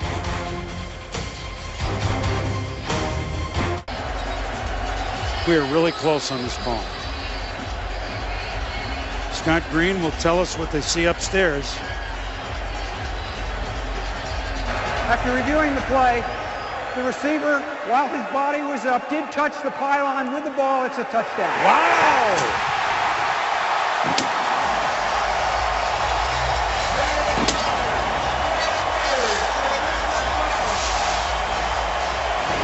Touchdown Chargers. Vincent Brown doing everything he can. It was bang, bang, Trent. Here's the pylon. There's his right hand. It's about the same time a tie goes to what? The runner or the fielder? It goes to the runner here. This is a touchdown. This is as close as it can get. That right hand hits right about the time the ball hits the pylon. Big overturn. Big end of the half, San Diego. Novak's extra point is good, and surprise, surprise. Upset in the first game on Monday Night Football, and an upset in the making here in San Diego. 3 touchdown passes for Philip Rivers here in the first half. Mike McCoy's offense, so far so good. A penalty did not hurt them. Philip Rivers is pumped up. He knows what people have been saying about him all offseason, and his new head coach, Mike McCoy, who plays the position, he knows how good it feels to throw a ton. Raising his arms, 21-7 going in at half. Big stuff for the San Diego Chargers. Phillip Rivers shredding the Houston Texans man coverage right now. Finding his matchups, climbing in the pocket, being exact with the ball, allowing his receivers to run after the catch. You are seeing a quarterback surgeon at work right now. And this is why the Chargers have said, rebuilding, no. Retooling, different story. Yes, a new coach. Yes, a new general manager, Tom Telesco, the youngest coach, general manager duo in football. But with Phillip Rivers, call him, we have a great starting pitcher every game, or we have a great closing pitcher. We're going to be in every game we should be. That kick is in the end zone. Keyshawn Martin will decide not to come out. And Phillip Rivers adamant in, I don't need to be fixed. He was so irritated at the offseason chatter that he needed to be fixed. Now, he owned his mistakes. He owned that he's put the ball on the ground too much. He's owned that he made critical mistakes at the end of the game. But he said, watch the other 90%. It's like this, where I'm playing in conflict. I'm finding my matchups. I'm delivering the ball and letting my guys score. I'm going to do it more consistently this year and get back to that elite level play. Rivers getting a little extra couple of seconds in the locker room as Matt Schaub trying to look for something, and that ball is batted down nicely by Richard Marshall.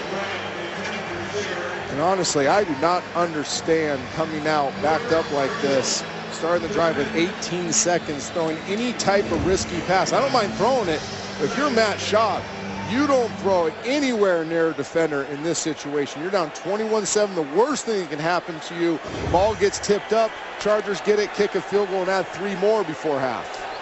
Gary Kubiak, he didn't expect to have all this on his hands going into the game. He's got it on it now.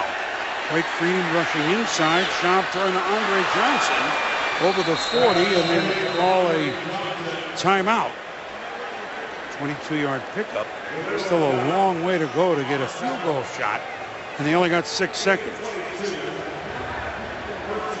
Nice job by Matt Schaub. Just threw a risky one on first down. Now he's going to let Andre Johnson work the deep in cut. I don't know if anybody in football runs any better. That straight vertical stem, that ability to transition inside, get his head around, locate the ball, and get down so he can call timeout. Nice job by Andre Johnson. Nice anticipation by Matt Schaub. Look, 6 seconds. You don't, in 5 seconds, you're not going to be able to run it down and out. 7 seconds, you're not going to be able to run it down and out, I don't think, to get out of bounds, to even try. I mean, what do you do here, Trent? Your best opportunity is a quick, piercing throw where maybe it travels 8 yards. You run for, I don't know, 8 more, call a timeout, and kick a long one.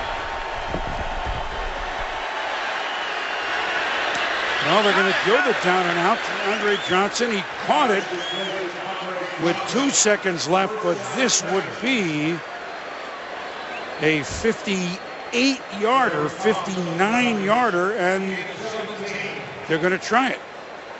We're not at altitude. I can't believe that play only took 5 seconds. I'm sitting here doing the math. That's what I said. A deep bench route. Typically, a play like that is going to take 7-8 seconds. This is their second charge timeout. 30-second timeout. San Diego will make sure that everybody's lined up. And Bullock, obviously a draft pick, so you know that he's got plenty of leg. Missed a 51-yarder earlier. The 2 deep man underneath concept. Nice timing by the Houston Texans. Somehow pulled that off in 5 seconds.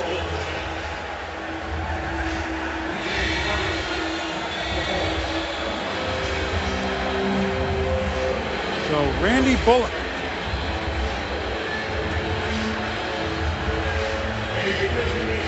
A 59-yard attempt. Shane Leckler, who held so ably for Sebastian Janikowski, saw many a long field goal made while he was holding in Oakland. He holds now here for Houston.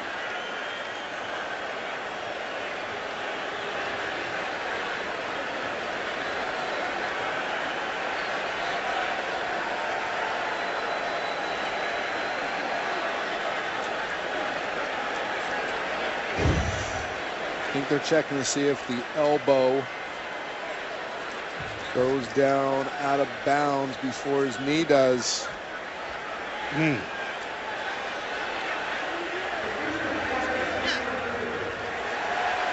Yeah.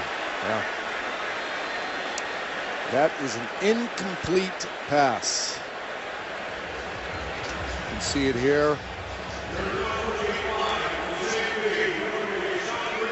Nothing touches down inbounds before the elbow hits out of bounds.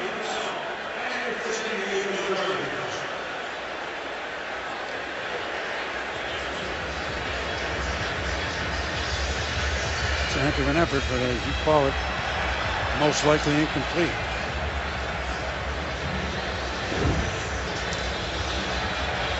Just in case, on the far side for Gary Kubiak, John Weeks, the long snapper. Like a quarterback would warm up. He's snapping to Leckler just to keep it warm. If you're the Houston Texans, this is not how you want to start your season. Not just a 21-7 deficit, but how it's happened. You start the game with an interception, leads to an immediate sudden strike touchdown for the San Diego Chargers. Let's not forget 4th and short, turnover on downs. They also had a 4th and short where they couldn't stop the San Diego Chargers. That led to a touchdown.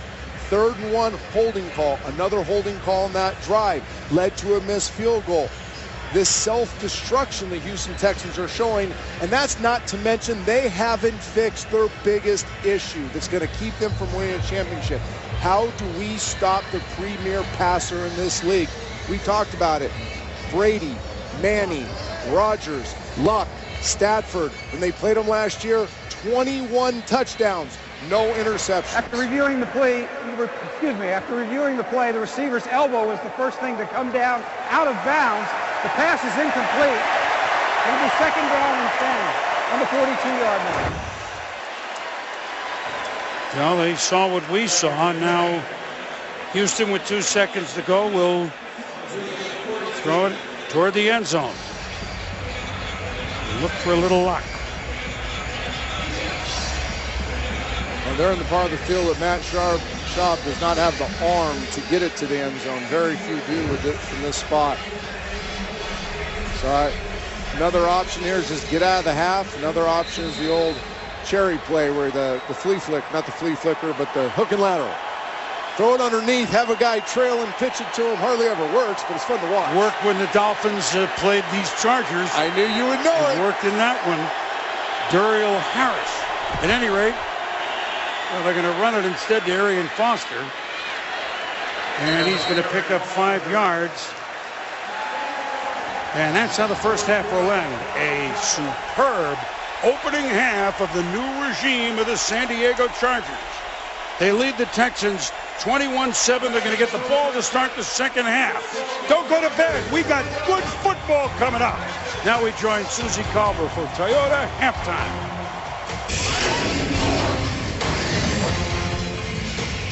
Back in San Diego, a surprising halftime score, 21-7. The Chargers against the Texans. San Diego with the lead. Phillip Rivers with 3 touchdown passes. Chris Berman, Trent Dilfer. Sal Paolantonio here at the Big Q. There's the Big O thus far, Trent, for the San Diego Chargers. Phillip Rivers, hey, what's wrong with me? Nothing. 3 touchdown passes. And even though statistically the Texans have 220 yards, the Chargers not quite 200. Opportunistic Chargers. 4th down stop that they made on defense. And you're seeing a flow for San Diego tonight. Critical wins on critical downs for the Chargers. But most of them start with the quarterback, Phillip Rivers. And it was beautiful watching him play tonight. And this has been Houston's problem. They face a big-time quarterback. They get shredded. And that's what Phillip Rivers is doing. He's finding his matchup to start. Right.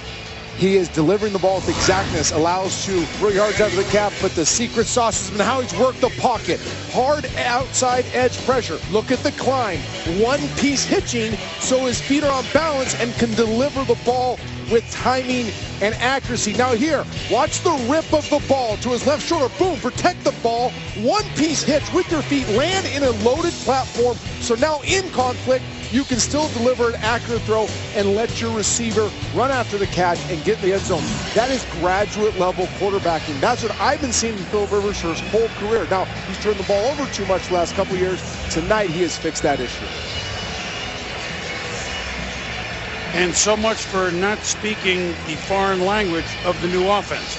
Not that he's the first quarterback that has to learn something new, but when you've done it your whole career, pretty much all under Norv Turner, at least in the pros,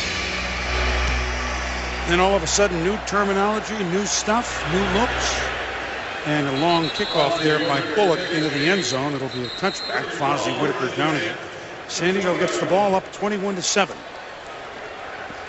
Some of the offense designed, Trent, for Philip Rivers to come to the line. Again, we said it earlier. I don't want to say Peyton Manning-like, but here's a quick call in the huddle and come and survey it. It's not even so much a hurry-up offense. It's a hurry up to the line, and you have an option to snap it or take a look for 12 or 15 seconds. That's a change, isn't it, here? It takes advantage of one of Philip Rivers' greatest traits, and that's his brain, his functional football intelligence. And his first throw to Malcolm Floyd, splitting defenders. San Diego comes out firing here in the second half. And boom, Philip was so adamant, yeah, we're going to get the ball quicker, we're going to be more controlled, but I'm not stopping, giving up, taking my shots. I got Malcolm Floyd. We've made a lot of big vertical plays. There's going to be times I throw it up and let him go high point the ball and use that 6'5" frame and huge hands. That's what happens here. I love the aggressive nature of Ken Wisenhunt, the offensive coordinator, to come out and try to gash the Houston Texans. Now they go right into a hurry-up mode. 47-yard pickup on the first play of the second half. First and 10, San Diego at the Houston 33, and you got to burn an early one, and that's odd. Well, look, it was hard to top your first play from scrimmage of the game being a touchdown. They came pretty close, 47 yards. Hit Rivers. Rivers hit Ryan Matthews with a touchdown their first play of the game. The fastest opening touchdown in the history of the San Diego Chargers. They put them on good footing, and they lead 21-7. That throw to Malcolm Floyd. You know, here's Rivers to Floyd brings up something else we talked to Philip about. Floyd, Gates, center Nick Hardwick, not all the Chargers are new. They had a history of winning here. And he told me, you know what? Our veterans who are used to winning, we're actually sick of losing. It really, we don't even know how to react except by getting back to our winning ways. And he said there was a commitment, not that there wasn't before. So far, so good. So now after the timeout,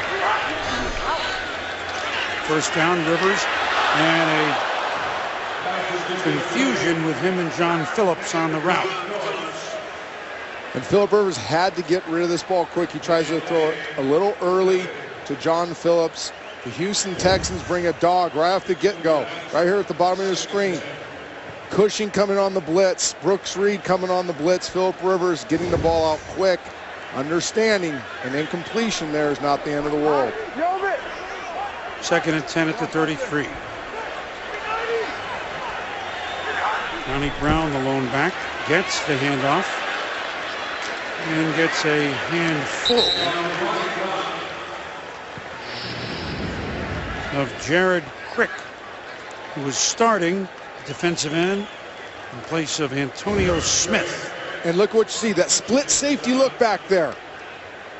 Not enough people in the box for the Houston Texans to defend the draw. So what's Philip Rivers do? He gets the quick hitter inside, gets him into a manageable third down where they have dominated tonight because now they're going to face a heavy dose of man. They love seeing man coverage from the Houston Texans. 3rd and 5, Chargers at the 28. Rivers dumps it off. Ronnie Brown, first down and more. Knocked out of bounds at about the 13-yard line by Brian Cushing.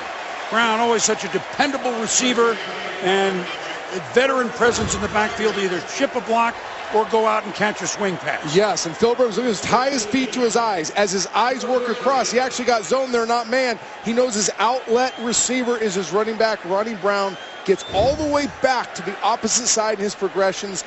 Again, great play by Philip Rivers finding the open receiver. And I believe Trent Fluker had a good block on J.J. Watt. Rookie D.J. Fluker from Alabama, starting right tackle.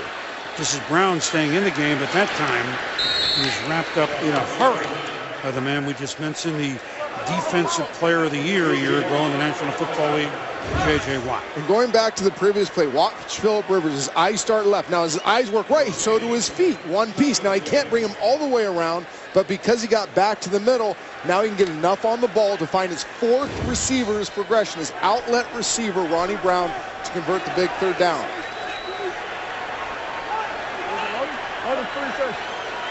Brown now in motion. Sets up next to Rivers, 3 wide at the bottom of your screen. Rivers floats it. Then a stutter step near first down yardage for Ronnie Brown again. In the NFL, you talk about when you're really good on offense. Talk to the great quarterbacks. They say, we're going to run you out of man. So we're going to get zone. Look at this soft coverage in the secondary. It's a zone coverage. Philip Rivers knows as soon as he sees those retreating linebackers, those deep safeties, he is willing to get the ball to his back right now while the defense is turned so he can get yards after the catch. Third and about a half a yard for the Chargers. Rivers seemingly changing the play big time. Seconds left to get the play off. Here come the Texans. And a juggle and a first down to Vincent Brown. Well, they had to hold their breath for a minute, but a clutch play all the way around, and the Chargers are knocking at the door again. Great catch by Vincent Brown. Casino pressure, meaning Houston brings everybody. Great concentration by Vincent Brown, converting the first down, getting down to the goal line. 7 for 10 on third downs. Chargers knocking at the door. Rivers. Eddie Royal again. It's a touchdown. His 4th touchdown pass. There is a flag.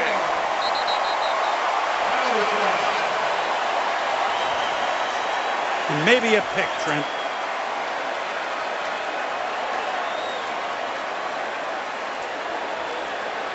Whoa.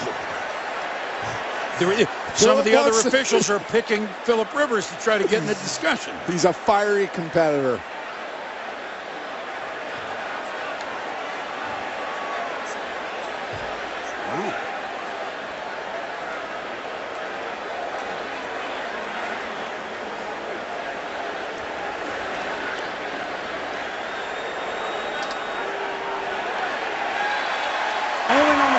Touchdown. They picked it up. Touchdown. As they should have. How about coming out of the half like that? And to finish it off, Philip Rivers, the San Diego Chargers offense, finishing drives 4 for 4 in the red zone tonight. Love the blitz beater. Again, Houston brings a casino blitz. We say casino because they're all in. They're bringing everybody. They're exposed on the outside. The Chargers take advantage of it. Novak tacks on the extra point. Hello! Bolts 28-7.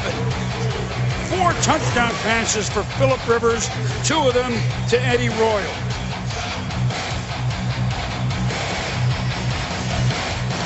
The Chargers score on their first play of the first half. They score on their first drive of the second half.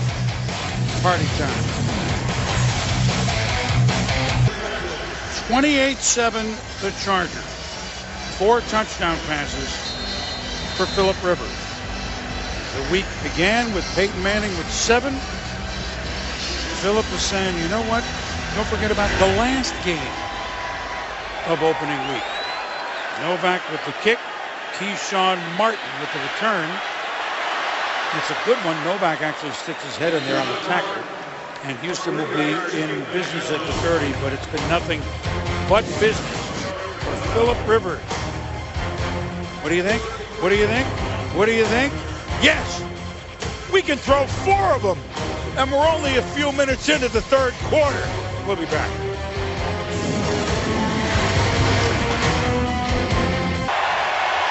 Well, this San Diego's a nice place to vacation, but J.J. Watt saying, really? Do I have to go to work there? Because it has not gone at all the way the Texans had in mind. But the good news, we have the bulk of the second half with something to do about a 3-touchdown deficit. Arian Foster begins with a run. They're going to stay with what they do, Trent. Well, and they should, Boom. They're down 3 touchdowns, but they had 73 yards rushing in the first half. This is who they are. And the one theme spending time with the Texans are, we are who we are. We are going to do what we do. There's almost an arrogance to it. Like, we have good schemes. We've been successful. We're just going to get a little bit better at it. Well, the problem is they're not built to come back from 21 down, and they obviously haven't fixed their issues in man coverage against very good quarterbacks. 2nd and 3, Shaw. Short little swing. Foster. First down, Houston. And they must maintain balance offensively.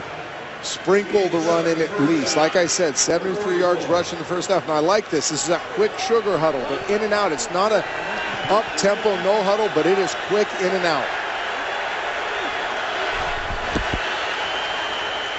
They give to Foster, and he runs up the middle, where he is pulled down by Derek Cox, the cornerback. So San Diego probably lining up thinking they're going to throw at some point here, and here's another 8-yard gain. And this has been here all day. That movement on the nose guard, getting up to the second level, those cutback lanes, especially in the A gaps. The 2 gaps to either side of the center have been gaping holes all night long.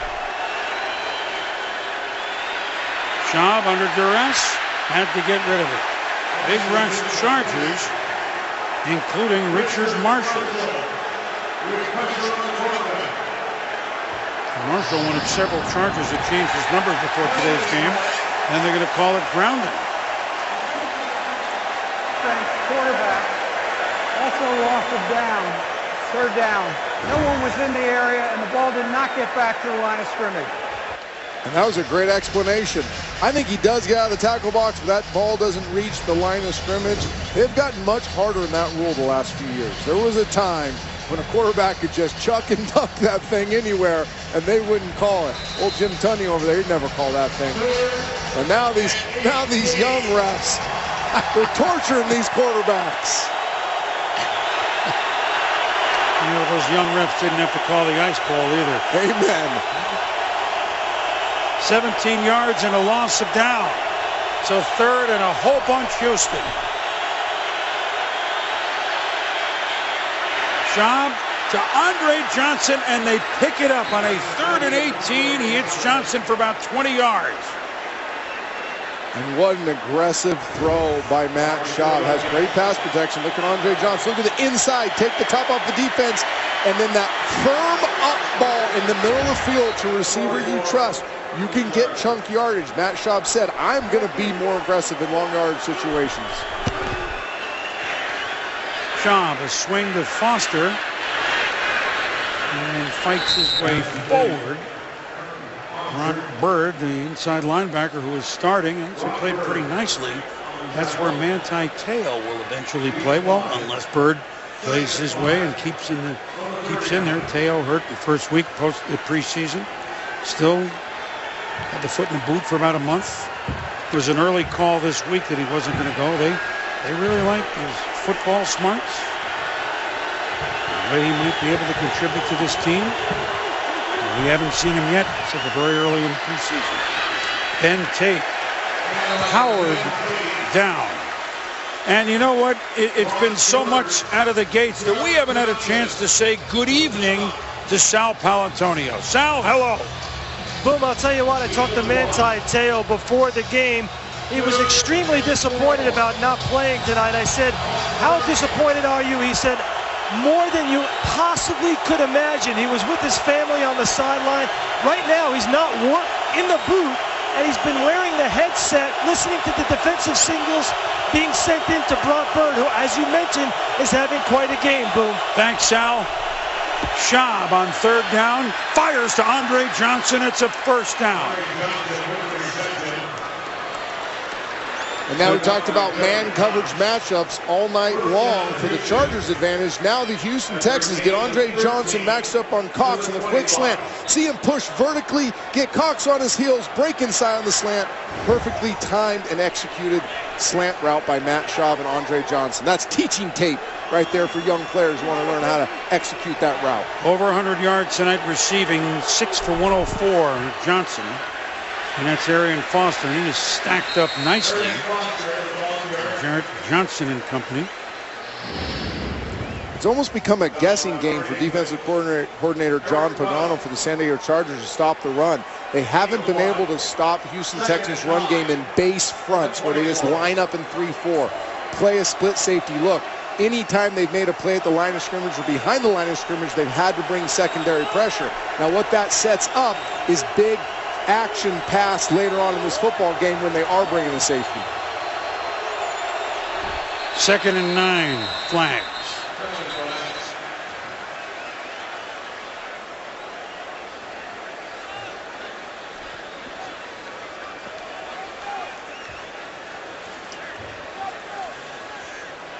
Encroachment defense, number 94. 5-yard penalty, 2nd down. Big Corey Leggett, first-round pick in 2011, and he did encroach. The danger for these young defensive linemen is they see the scoreboard. They've been preached the whole offseason. We're going to get leads. We're going to let you guys go hunt. We're going to put you in jet stunts, which means just go upfield. And the dangers, you forget about the run game. You forget in today's NFL, points come up quick. If you don't maintain your discipline, you will get gashed. Job. Gene. Rather, DeAndre Hopkins, number 10, the number 1 pick. And watch Houston moving. Sorry, Trent. No, my fault, bro. Watch this pocket collapse on Matt Schaub. We talked, he wanted to be firmer in the pocket this year. Gets the base of his drop. Look at the strength in his legs. People collapsing, but has that load in his platform, that back leg bent.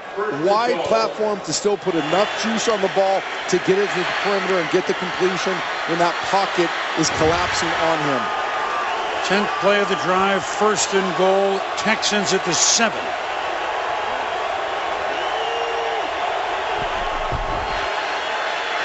Schaub, a quick slant, and it's a touchdown to Garrett Graham. So San Diego scores out of the gates. Houston answers 28-13, and the extra point coming up.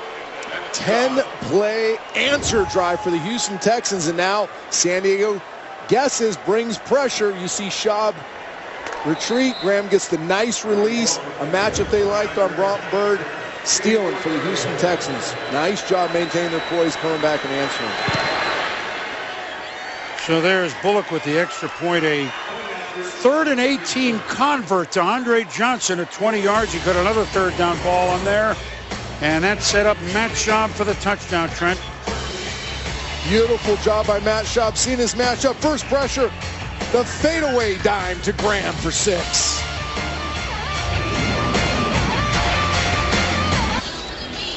It's been a week of more touchdown passes than any week ever in the NFL.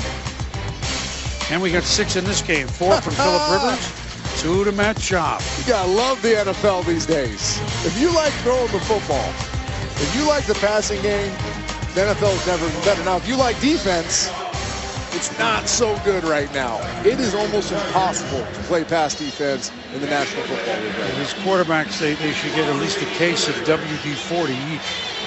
The way the throwing is going and the successes. So Bullock to kick off. Fozzie Whitaker will come out. And really come out. Oh, he just stumbled.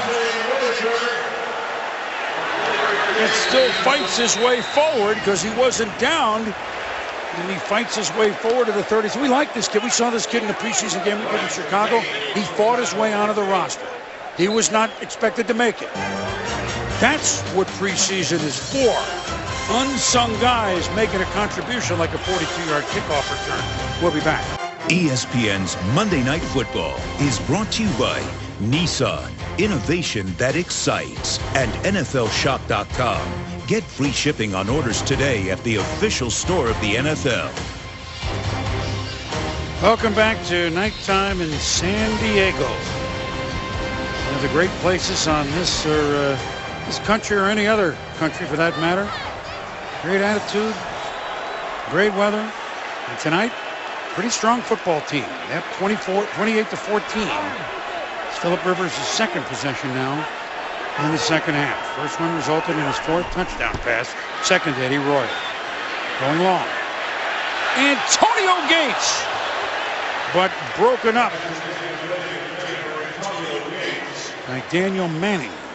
Talking about dialing up a ball play. They don't execute it, but they split out Antonio Gates. They check the protection because they don't have a one-on-one out there on a matchup they love. Phillip Rivers drops the dime. Antonio Gates just can't quite hold on to it. But I love the aggressive play calling. I love what they did there. They define the look by splitting out Gates. Now, Phillip, you get us into a protection to get to your favorite play. Took a shot. Second and 10. And Ryan Matthews not very far. Daniel Manning coming up that time to make the tackle. They sent Brian Cushing right up through the middle, and we haven't called his name a lot, but he disrupted that play by just his presence, I think. Partner, you're reading my mind. I was going to say we haven't talked about Brian Cushing back for the first time since a Week 5 ACL last year, and the theme tonight for the Texans is blitz them. Coming back early, let him be a linear player, straightforward. Don't force him into coverage. Have him to be a lateral player. He has blitzed the majority of the night. You know, the Chargers haven't been other than penalties in many of these third and longs. That's what happens when you go long, and it doesn't work. But Rivers doesn't care, and he throws across the middle, but that one is with double defense by the Texans, and McCain thinks he has it. But in the end, it's incomplete on the ball. Then Royal comes up and says, wait a minute, I got it. And boom, our young safety, Shiloh Ko, on the inside route, KOs Eddie Royal. And as hard as it is to find the right target for a safety, he found it below the head, in the chest. Great play by Shiloh Ko. Cyphers to punt. Keyshawn Martin will try it, spins, gets a block. A lot of action for about a 5-yard return. He evaded Darryl Stuckey. And Mike Winton, who is the long snapper downfield to make the tackle. And here is Ko. He's a vandal. He's from Idaho. Houston ball. Good football game here, different sort of football. The World Cup qualifier, U.S. against Mexico. This would be a good place to have one of those games, that's for sure. It's a good place to have anything, though. It is. Columbus, Ohio, though, is the site. And that's tomorrow. Coverage begins at 7 Eastern on ESPN, also live on Watch ESPN. So now with a stop, Houston gives Matt Schaub a chance to try to work some magic again and make this 2-touchdown deficit, a 1-touchdown deficit, a dump off to Ben Tate.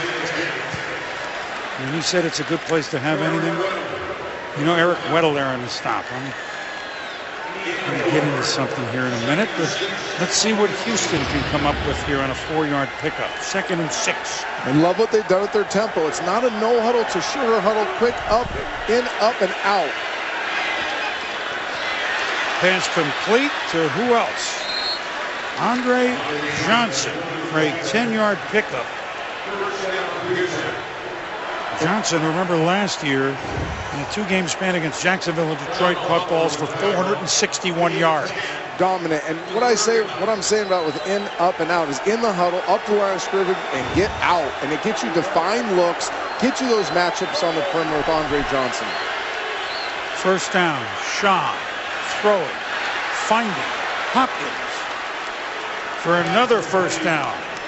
So Houston warming up, a 14-yard pickup, and they're in Charger territory. What's been lost in this 14-point deficit is Matt Schaub is dealing. He has had a great game. The opening play interception, not a lot he can do about that. Jared Johnson, great play, but he has had total control. Not on that play as a host of Chargers come in. Donald Butler and company. Butler did it. A nice dial-up by John Pagano. You see the outside rush by the inside linebacker. So he loops outside the defensive end. Very hard in the play-action game to track that inside backer all the way back out the backside off the edge. Nice call by John Pagano, defensive coordinator. Nice execution by the San Diego Chargers. Obviously caught the Houston Texans off guard with that pressure. And they had a receiver running wide open on the deep angle route. Yeah, but so was Dwight Freeney. He was running wide open toward Matt Schaub. 2nd and a ton. Dump it to Foster. He runs hard, close to the midfield stripe. 8-yard pickup. Bird, another stop. San Diego was pathetic in 2012 on 3rd down, 29th in the NFL. Talking to Eric Weddle, he said, we stunk because of 3rd and long, 3rd and 10 plus. It should be an easy out, and we couldn't get off the field. We were good in the other situations. Well, they gave up a 3rd and 18 last series. Now they get the Houston Texans in a 3rd and 13. The Chargers have to correct the mistakes of last year and find a way to get off the field in this situation. We need a timeout called, and you know that stat does not include the 4th and 29 pickup by Flacco. The dump to Hey Diddle Diddle Ray Rice up the middle in the game that eventually forced the tying field goal and then an overtime game.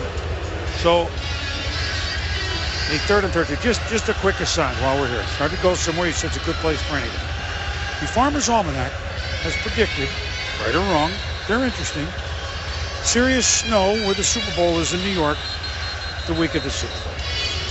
Their prediction for San Diego, not the same. No. My point is, New York Super Bowl, fine. Let's have a great time. The Super Bowl needs to be here. Every 5 or 6 years, let's stop saying the stadium's not good enough. It's probably true. The Chargers have proposed a new stadium proposal. Of course, they don't have a mayor at the moment here. Get a stadium. You'll get multiple Super Bowls. There are very few places to have a Super Bowl like this city. 3rd and 13. Make a lot of people happy.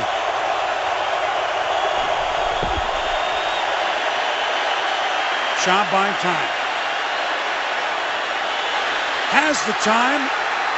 Was it a catch by Hopkins? Yes, it was. A diving catch by the #1 pick, DeAndre Hopkins, at 30 yards. So, to your point, 3rd and 13 allowed. And great job by Hopkins going down, getting his hands underneath the ball. But that's what I'm talking about. These San Diego Chargers playing pretty good defense. Can't get off the field. 3rd and 18 last series, 3rd and 13 this series. Foster dancing. Wrapped up by Kendall Rice. And that'll be the end of the 3rd quarter. I know it's late. I know you're weary. I know your plans should include me. It's close to 1 in the East. It's close to midnight in the Central. Stay awake, we got good football. Coming into the 4th quarter, San Diego 28, Houston 14. Been a fun night here in San Diego as touchdowns galore. 6 touchdown passes, 4 for Phillip Rivers, 2 to Eddie Royal, but Houston knocking now at the door to make it a 1-touchdown game. How's that? 11 of 12. And as you said, down 28-7, don't abandon the run yet. Nope. Stay with what you're doing. You were dead on. And think about the 3 downs they switched this game. 3rd and 18 completion. Shiloh Kao, young safety, with the big knock the ball loose on the 3rd and 13 on this drive. Schaub firing. Incomplete to the end zone. Garrett Cox on the coverage. There's a little bit of contact here. People probably ask for PI, but Cox does a great job turning and looking for the ball. It can be very hard to call pass interference when the corner uses that technique. Turn your head back, look, try to make a play on the ball. Very few refs will throw the PI flag there. A below-the-radar signing by Tom Telesco, the GM of the Chargers. Cox 12 interceptions in the 4 years with Jacksonville. A good player, and he's used to playing Houston twice a year. Shaw on third down. Oh! A little behind. And Foster could not. And John Pagano, he is dialing them up at the right time. They're getting gashed on defense, but what does he do on a critical down? He knows he's got to get out the field. He brings Weddle up the middle, forces this poor throw by Matt Schaub. But in that situation, even though it's not a good throw, the back has to idle down, somehow find a way to secure that catch, because there was nothing between him and the end zone. So now Randy Bullock, who missed a 51-yarder, now tries from 37 and gets it. So the first non-touchdown score. And a flag, though.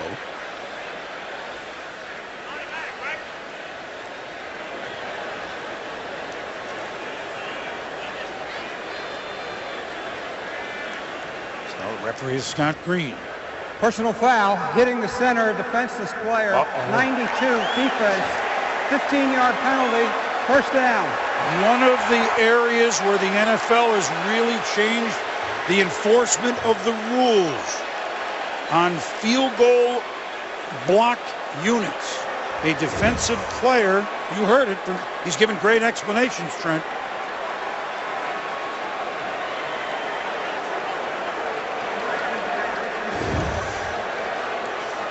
What a huge mistake.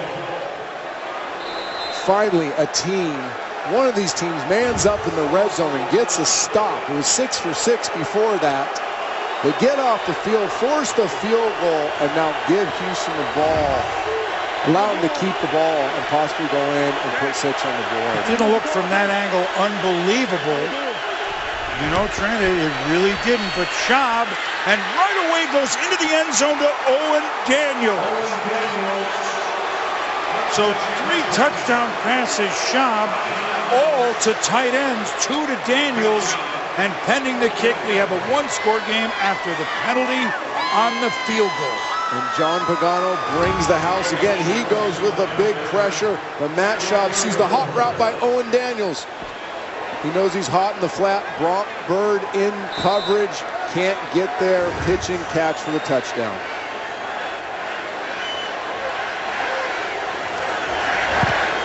Bullock kick good. Now let's take another look at 28-21, and this is a, see if we can see that 46, oh, this is the touchdown. We have a 1-score game here in San Diego.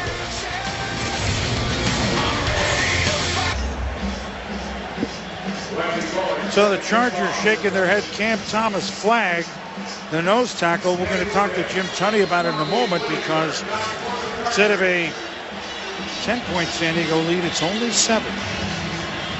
Bullock will kick it off here early in the 4th quarter. And it's a dandy. And Whitaker will stay in the end zone for the touchback. And so we bring in 31 years official in the NFL, one of the best ever. 3 Super Bowls, championship games. We could go on and on. That's Jim Tunney. This is a new emphasis, Jim. What did you see on that? This play? is the new rule. You cannot line up over the center, which he did not do.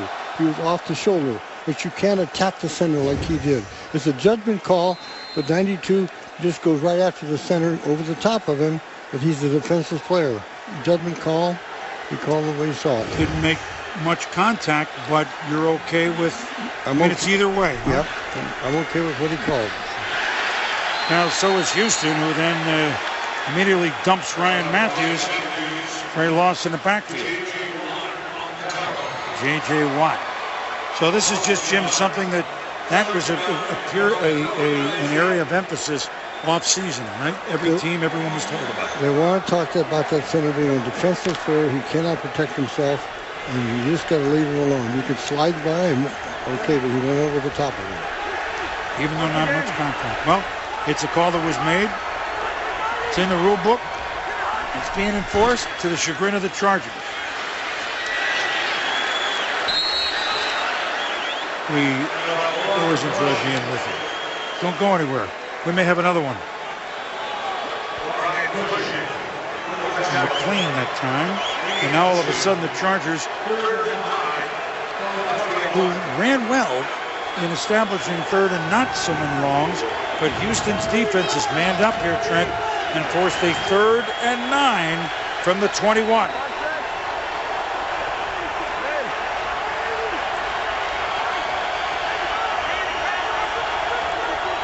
Danny Woodhead to the left of Rivers. The 4-man rush ball batted down by, well, take a guess. J.J. Watt. That's why he's a game wrecker. We showed him earlier. He's had great effort tonight. Hasn't showed up in the stat sheet. This will. Philip Rivers has an open receiver. J.J. Watt's eyes. People think it's his length and his strength. It's his eyes. He knows he's being locked up in pass protection. He sees through the blocker to the quarterback. Great timing, disrupts the play with his hands. Mike Cyphers with a long kick. Keyshawn Martin fields it at his 20. Tripped up nicely by Andrew Gatchkar. A 59-yard punt and 2 straight 3-and-outs. And boom, J.J. Watt, 16 batted passes last year. Ladies and gentlemen, that was more than 29 other teams. Look at him drive. Look at his eyes. Look at the instinct. He wrecks the game. Great football player, J.J. Watt. ESPN's Monday Night Football is brought to you by Windows Phone. Meet the Windows Phone, the smartphone reinvented around you. And Frost Brewed Coors Light, the world's most refreshing beer. Those folks in San Diego may not want to be reminded of this. Monday Night Football, Week 6. Last year, right here, 24-0 Chargers, Denver 35, San Diego 24. 4th largest regular season comeback ever. But the Chargers still lead, but Matt Schaub immediately hits Andre Johnson. A short little pass. Sharice Wright knocks him out of bounds. So much talk, boom, this offseason. Last couple of years with Saturday football kind of moving into Sunday football, one of the biggest conversations has been tempo. And I really believe what's changed this game for the Houston Texans is their tempo at the line of scrimmage. The sugar huddle, in, out, and off, has just infused energy into this team. A little, that ball is batted down out of the page of J.J. Watt. It's Cam Thomas, whose interception on the first play of the game set up the opening touchdown. So Thomas, who has also got the flag, says, I'm annoyed. And he needs to make a play. When you make that type of mistake, when you're off the field forcing the kickoff, in your mind, you got to let that go and say, hey, I got to make up for my critical mistake by making plays later on in this game. And he did that right there. He read that receiver screen, stopped his rush, got his eyes on the quarterback, and batted that ball down. Nice play by Cam Thomas. 3rd on a long 4. Sean. Going and looking like short of the first down to Andre Johnson, which was his 9th catch to reach right on the coverage. And Gary Kubiak, does he feel it, or is it 12-13 way too early to go? What do you think, Trent? I think it's too early, too far backed up. We've talked about Matt Schaub having nice pocket mechanics all night long. There he did not. He cost the first down by feeling pressure that wasn't there, drifting to his left, falling away, throwing that ball low and behind Andre Johnson. If he was firmer in the pocket like he talked about, he would have made a better play there. Andre Johnson would have got the first down.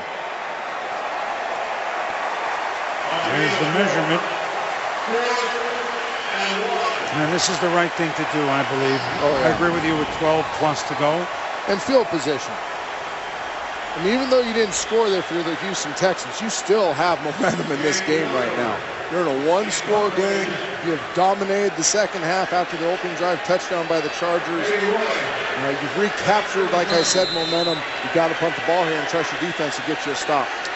Oh, and it's a fake. They snap to the up man, and the Texans are in business. Like I said, run the fake punt in that situation. And there's your man, Shiloh Kao, special teams captain last year. starting in place of Ed Reed tonight and keeping this drive alive. What a gutsy call by head coach Gary Kubiak, and Shiloh Kao now making 2 critical plays in this second half. Let's not forget he jarred the ball loose with a great hit on 3rd down a couple series ago. Now gets the big first down on the fake punt. So Houston still moving.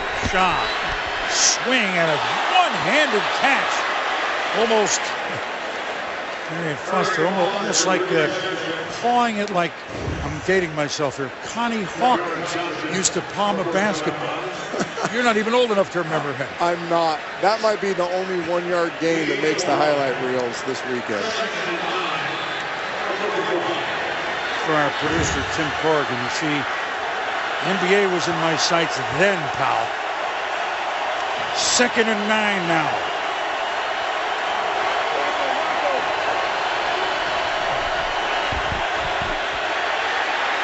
Down goes Shaw. Jarrett Johnson.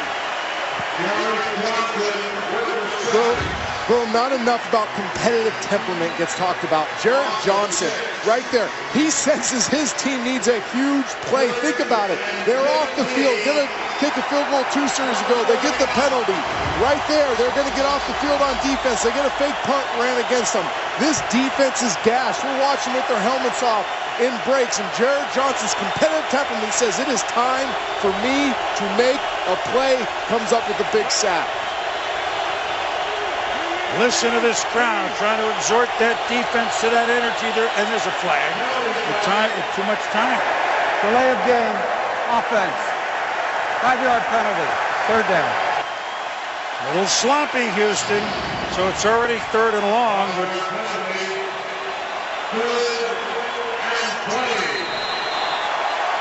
now it's 3rd and longer. See Corey Leggett put his hand in front of his face, telling his teammates, alert for the screen, alert for the screen. Houston's a very good screen team. They've made a 3rd and 18. They've made a 3rd and 13 this half. Can they make a 3rd and 20? 10 minutes to go.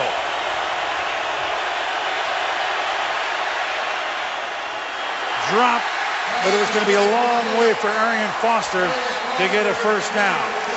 So the Chargers defense is held, and they forced a punt. But there will be no fake on this one. And that was a man-up series for the San Diego Chargers right now. They've been on the field for a while, had the unfortunate mistake the drive before, get the fake punt ran against them, and then get off the field. That is huge if you're a Charger.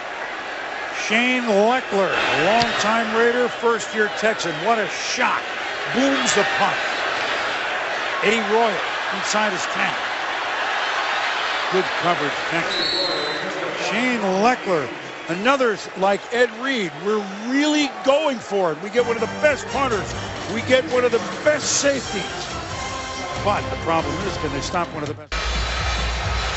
Houston defense has forced 2 straight 3-and-outs. And that man is saying, what? We're on the case. When you're a championship team, your best players have to make big plays in the biggest moments. This is last drive. J.J. Wright, Watt, knifing inside, getting the tackle for loss. And then right here, we talked about his eyes. Sometimes you don't win every battle, but you can make up for it if you have great eyes and great instincts. He wrecks the game with those big mitts, getting his hands on quarterbacks, passes all the time, and there was an open receiver for a first down when J.J. Swat knocked that ball down. San Diego backed up to the 13-yard line. 7 touchdown passes in the game. 4 Phillip Rivers, 3 Matt Shaw. And the Chargers sustain a drive. They never trailed. They led 15 seconds in, 7-0. Phillip Rivers to his first touchdown pass.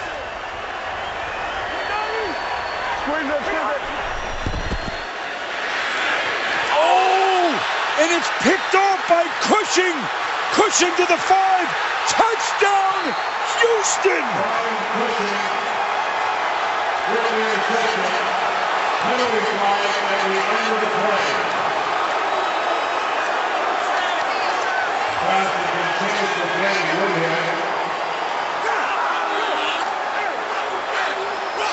flag in the end zone as it's celebration.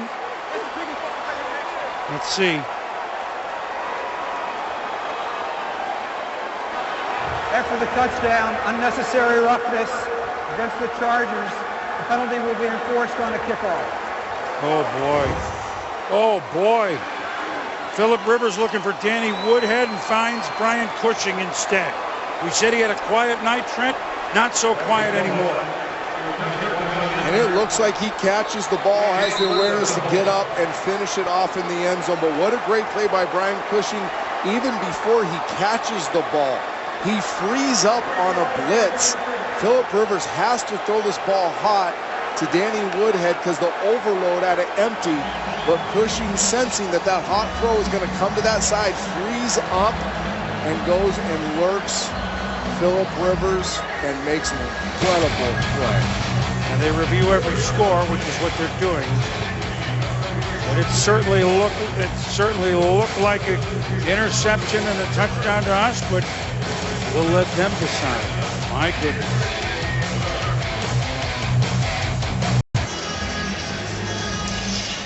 Reviewing. The ruling on the field stands. Thought so. The angles that we saw, and we'll show it to you. Now, they may have had another one or two, but nothing was conclusive that he did not get his hand under the ball, Trent, in my opinion. I agree with you, partner. There was nothing that would tell you to overturn that call. So we put up that graphic, and we have a tie game. Brian Cushing, out since October, ACL surgery, signed a new contract this week, extension, to make plays like this. Look at Brian Cushing, starts on the opposite side of the formation. They overload the protection, make Phillip Rivers throw hot. They bait him into that throw. That is a great call by the Houston Texans. Defensive coordinator Wade Phillips, and great execution by Brian Cushing, sensing where the ball was coming, pulling the trigger, getting there, and then finishing off the play by catching it and getting him in the end zone. So 28 all with 9.5 to go.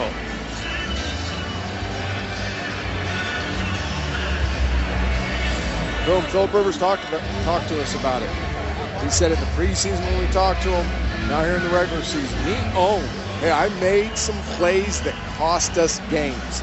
Now that one's a tough one. That was more of a great play by the Houston Texans. It was a bad play by Phillip Rivers. Phillip Rivers is a pro. He understands pace, opportunities are what define you in this league. Plays after critical errors. You're gonna make mistakes. How do you respond? I think it's a great opportunity, a game the Chargers have had in control the whole night. Now to come back and regain control on the arm of Phillip Rivers. We were tied from late in the first quarter to early in the second quarter. Of course, the penalty tacked on the kickoff is a foregone conclusion to go out of the end zone. They tied it at 7, but trailed from 14-7 on early in the second quarter. But Houston has trailed 28-7, has now tied it. 5 minutes left in the third quarter. They were down by 21 points. 9.5 to go in the game. We're tied. So, you wanted a full slate of football? We got it for you.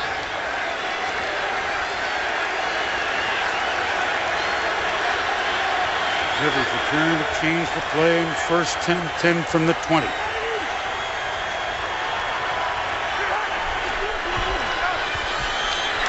Firing, and that's not a good throw. Intended for Malcolm Floyd. Joseph in the coverage.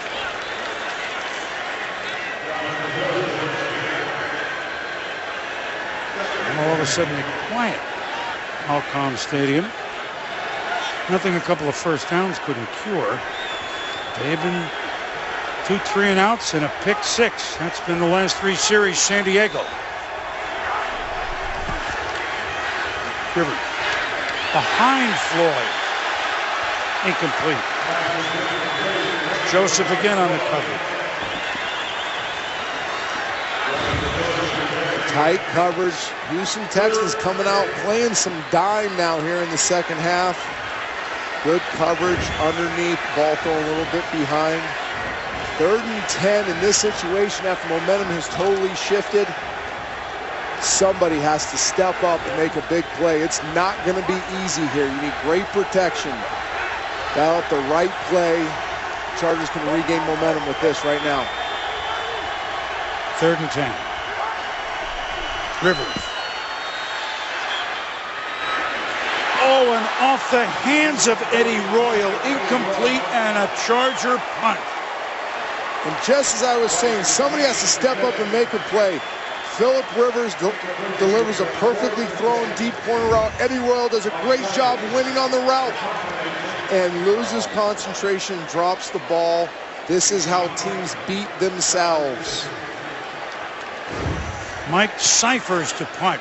A good one. High. Fielded by Keyshawn Martin.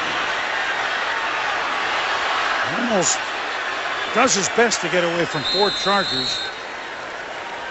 Pretty good coverage on the special teams. Next Monday night. Well, this is certainly a good one. We got a long way to go here. Steelers at the Bengals. Steelers, I mean, that was a curveball thrown at them by the Tennessee Titans. And Cincinnati had, in Chicago, teed it up pretty good. The Bengals gave up a 11-point lead in that game. So Steelers at Bengals Monday night. Next week at 8:25. Monday night countdown begins at 6:30 Eastern. Houston trying to take a lead for the first time tonight. Ben Tate shoves his way around Cam Thomas. Chargers are looking for somebody to make a play after Jarrett Johnson made one last series. We just have Eddie Royal drop a huge 3rd down conversion. Now Cam Thomas beats his guy, gets in the backfield, has the opportunity to get a tackle for a loss, and can't finish. Instead, Ben Tate gets the corner and gets 11 yards. You have to make the play when you're in position to make it if you're the San Diego Chargers right now. First down, Houston at the 40.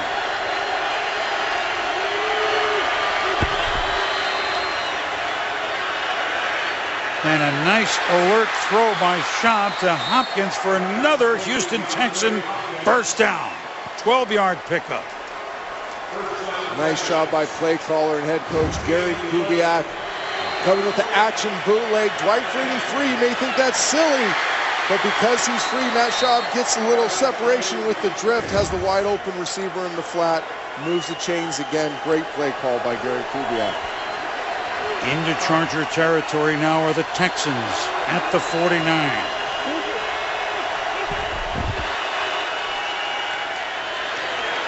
Another run that'll keep going for 4 or 5 or 6 yards for Ben Tate. So both Foster and Tate, as Gary Kubiak said, would be working hard tonight. And they both are starting to churn up the yards. Now we got under 8 minutes to go here in the second half. Houston's had the ball. 14 minutes, San Diego about 8. And there it is. Combined, they got 100 yards. 2nd and 7. Schaub in the flat. That's Tate again, tackled by Eric Weddle. Read that pretty well, keeping Tate to just a couple of yard gain. Weddle, the team MVP last year. Grew up about 115 miles north of San Diego in Altaloma, California. Nice tackle by Eric Weddle in space on Tate. Squares him up, gets him by the legs, bring him down. But the San Diego Chargers defense is gassed right now. This tempo by the Houston Texans. Staying on the field so long. Players are standing up, gasping for air.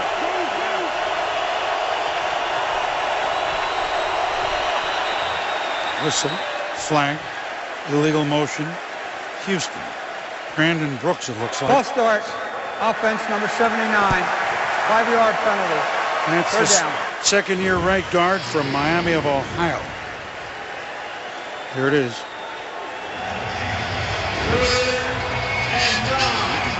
Third and 9. I mean, what they picked up here on these 3rd and 18s and 3rd and 13s. And This should be nothing for Houston. Can San Diego make a stop? Such a difference, though, Bill, between 3rd and 4 and 3rd and 9. Statistically, the odds of converting this are far less because of that mistake with the illegal procedure. But with the way things are going for Houston right now, they've had tremendous success. And Houston will call a timeout. The Texans have not led in this game. They've only been tied once before now. It's 7-all. So 7 touchdown passes and a pick 6 by Brian Cushing, which has tied the game. And you're going to stay up late. You want excitement. We're happy to deliver it. And boom, this timeout is odd. There must have been major confusion because the Chargers are gassed. We're watching. Look at hands on hips. Trainers out there pouring water on their faces. They're not talking. They're trying to get their breath. Their legs are weary. And Houston calls the timeout, and you give them now a couple minutes to refresh, get their energy back, let John Pagano, the defensive coordinator, look at his call sheet, look at the tendencies, dial up the perfect defense. Ooh, that's a tough timeout if you're the Houston Texans, to see if they can overcome that. Maybe Dwight Freeney urging on the crowd. This is the type of play that the Chargers got him for. Shaw. Good protection. But Weddle makes sure that Garrett Graham is way short of the first down. Only a pickup of about 2.5. And the Chargers have been bringing pressure for him. Sorry to interrupt. This whole second half, John Pagano says, no, we're going to play some coverage here. Look at, they bring forward, they get deep into coverage. Linebackers underneath, force the underneath throw by Matt Schaub, come up and tackle. Nice defense on 3rd and long by the San Diego Chargers. Now Shane Leckler will try to angle it out. Didn't quite get it as much as he wanted. Eddie Royal, I mean, it's inside the 20. Leckler probably not happy with himself because we've seen him angle it out at the 2. But nevertheless, San Diego takes over. They don't have a first down in their last 4 possessions. A pick 6 and 3 and outs. This first drive of the second half dominated by the San Diego Chargers offense. The second half, that Chargers defense, 3 straight stops. The Houston Texans, give them a ton of credit. This defense has showed up late in this game, come up with big stops. Their marquee players, J.J. Watt, Brian Cushing, making plays to get the ball back from the San Diego Chargers. Phillip Rivers had the hot hand, doesn't have it anymore, so let's give it to some hot feet. Ryan Matthews runs into J.J. Watt and company.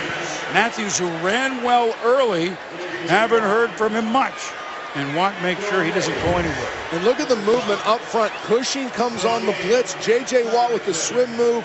Knifes inside. Goes hunting for the back. Texans trying to get off blocks, rallying to not let the Chargers get the run game going. And this game now is all of a sudden tied 28-28. Yeah. Look at this formation. We haven't seen this. Only 1 out, but they're going to throw from it. Look out. It's like Brooks Reed coming in and Ryan Matthews. It's a little swing pass. And Rivers under duress. Earl Mitchell makes the tackle. 7 yards. And watch Earl Mitchell, number 92. Again, Cushing on the blitz. Earl Mitchell comes from the opposite side, smells screen, goes flat down the line of scrimmage. Doesn't keep going towards the cornerback. Chases down Ryan Matthews. Brian Cushing, hurt, coming off the field behind the play. He tied it with an interception, but remember, we don't know what happened, but remember, he's been out since last October with the ACL. That completion, by the way, the first of Rivers in the 4th quarter. 3rd and 2, San Diego. Rivers pumps, fires in the dirt. Nowhere near Vincent Brown. If you're wondering why Phillip Rivers pumps there, they think they get the matchup they want outside with the back matchup on the backer. But Brooks Reed, number 58, does a great job showing blitz and then peeling off on the back, not giving Phillip Rivers what he's expecting. See him peel right there, so he doesn't have to throw he thinks he's going to have. He drifts. He just makes an inaccurate throw. Mike Cyphers, high kick, shorter though than he's been kicking. and doesn't get the bounce he wants either. And Houston will have very good field position. I mean, non-returnable, but only a 37-yard punt by Cyphers. And so Houston, just shy of their 40, with 3:53 to go, has a chance to grab its first lead here on Monday night or Tuesday morning football.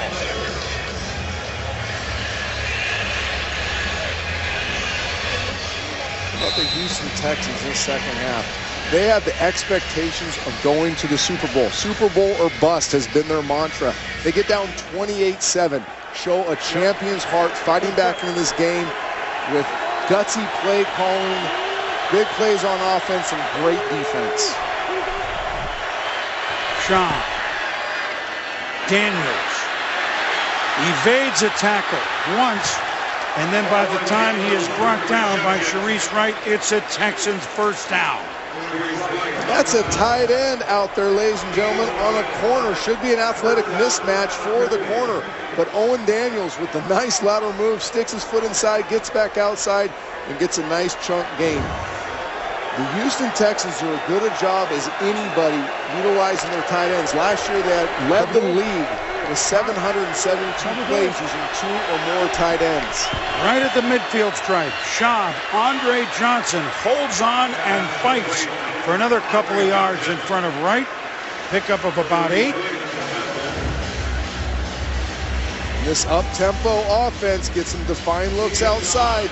Sometimes that little 6-7 yard hitch is stealing when the quarterback knows he's got off coverage. A quarterback he's throwing a billion footballs to in real game situations out in practice, that was stealing. 10 catches tonight for Andre Johnson. Continues to be one of the best in the business, to the chagrin of the Chargers.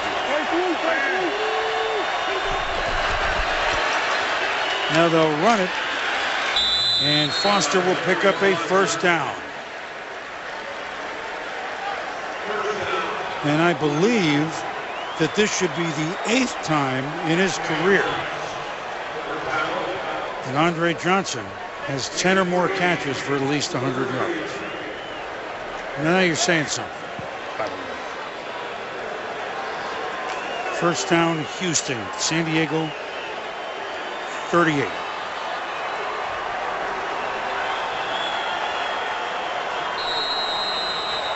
We're going to let it go to the 2-minute warning.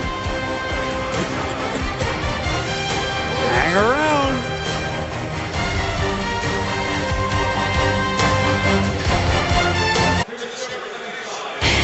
After all this, Sports Center, our West Coast brethren, Neil Everett, Stan Barrett, RG3, and Michael Vick. You know, I kind of invented some of this stuff. Top 10 plays from NFL Week 1. NASCAR spin-out controversy, and now certainly highlights and post-game reacts from this thriller.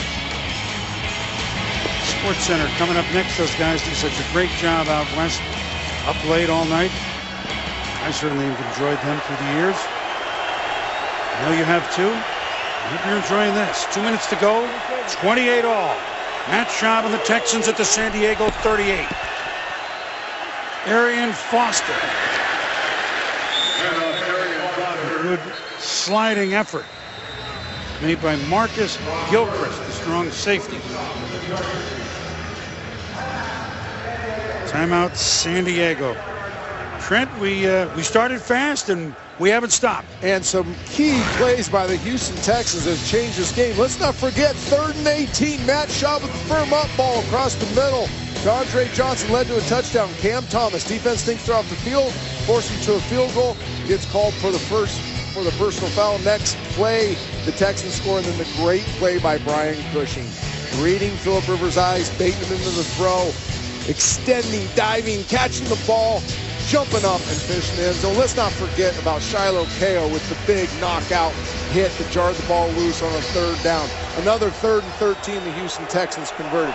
Houston Texans coming up big, making plays in the second half. And a fake punt snapped to KO, the up man that converted a first down, although they ended up being stopped that play. But they've been gambling and winning a lot of them. Shaw, throwing, Johnson.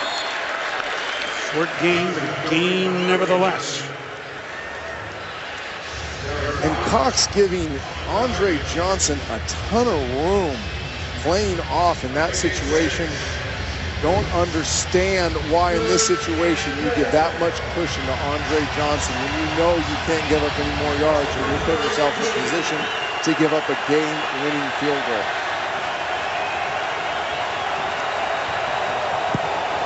Warming up, Randy Bullock.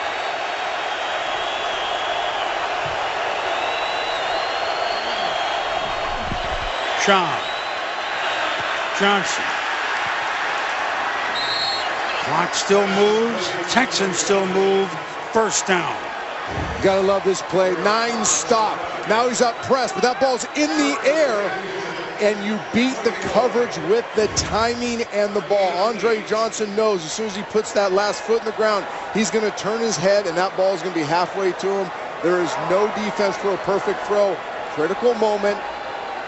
And Matt Schaub obviously goes to a guy that's more trustworthy than anybody else on the football field right now, Andre Johnson. As you know, in this situation, they're in no rush really now, right? At any time. San Diego just hoping to get a stop, maybe a strip. Arian Foster, again, playing in front of his place where he went to high school, with many fans and friends. And Mission Bay High School, his first time as a professional being here. Clock ticking inside 45 seconds. Right now, you're just trusting your kicker. If you're anywhere in that 40, 41-yard range, it should be an absolute gimme for an NFL kicker. You're trying to put him in the best part of the field he likes to kick from, and then end this thing on his leg. Foster thought about turning it back. No sense to lose any yards whatsoever. And we take it right down. Larry English on the stop, but this will bring in Randy Bullock. He'll let it go. To the timeout called with 4 seconds to go. So the Houston Texans have trailed 28-7 late in the third. From 51, he had an early miss. He made a field goal, but a penalty took it off the board, and Houston continued the drive to score a touchdown. Phillip Rivers threw 4 touchdown passes, but a pick to Brian Cushing tied this game. And the Texans, on the educated instep of young Randy Bullock, second-year man from Texas A&M, 41-yard attempt out of the hold for Shane Lecter. Will try to win it in a stunner.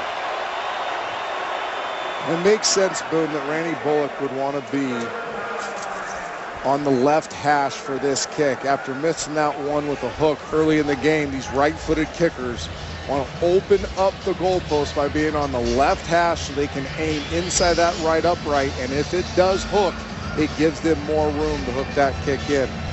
I bet you there's great communication between Gary Kubiak and Bullock on the sideline where he wanted to kick this from. For San Diego, their fans have seen it. Mike McCoy was, well, he was on the Denver side last year when they came back from 24-0 deficit to win. And that was that game, and now McCoy is hoping lightning does not strike twice. Bullock from 41. Good! And the Houston Texans have rattled off 24 unanswered points and have stunned the Chargers. The Chargers scored 15 seconds into the game, but the Texans kick a field goal at the final gun. And the Houston Texans have won 31-28.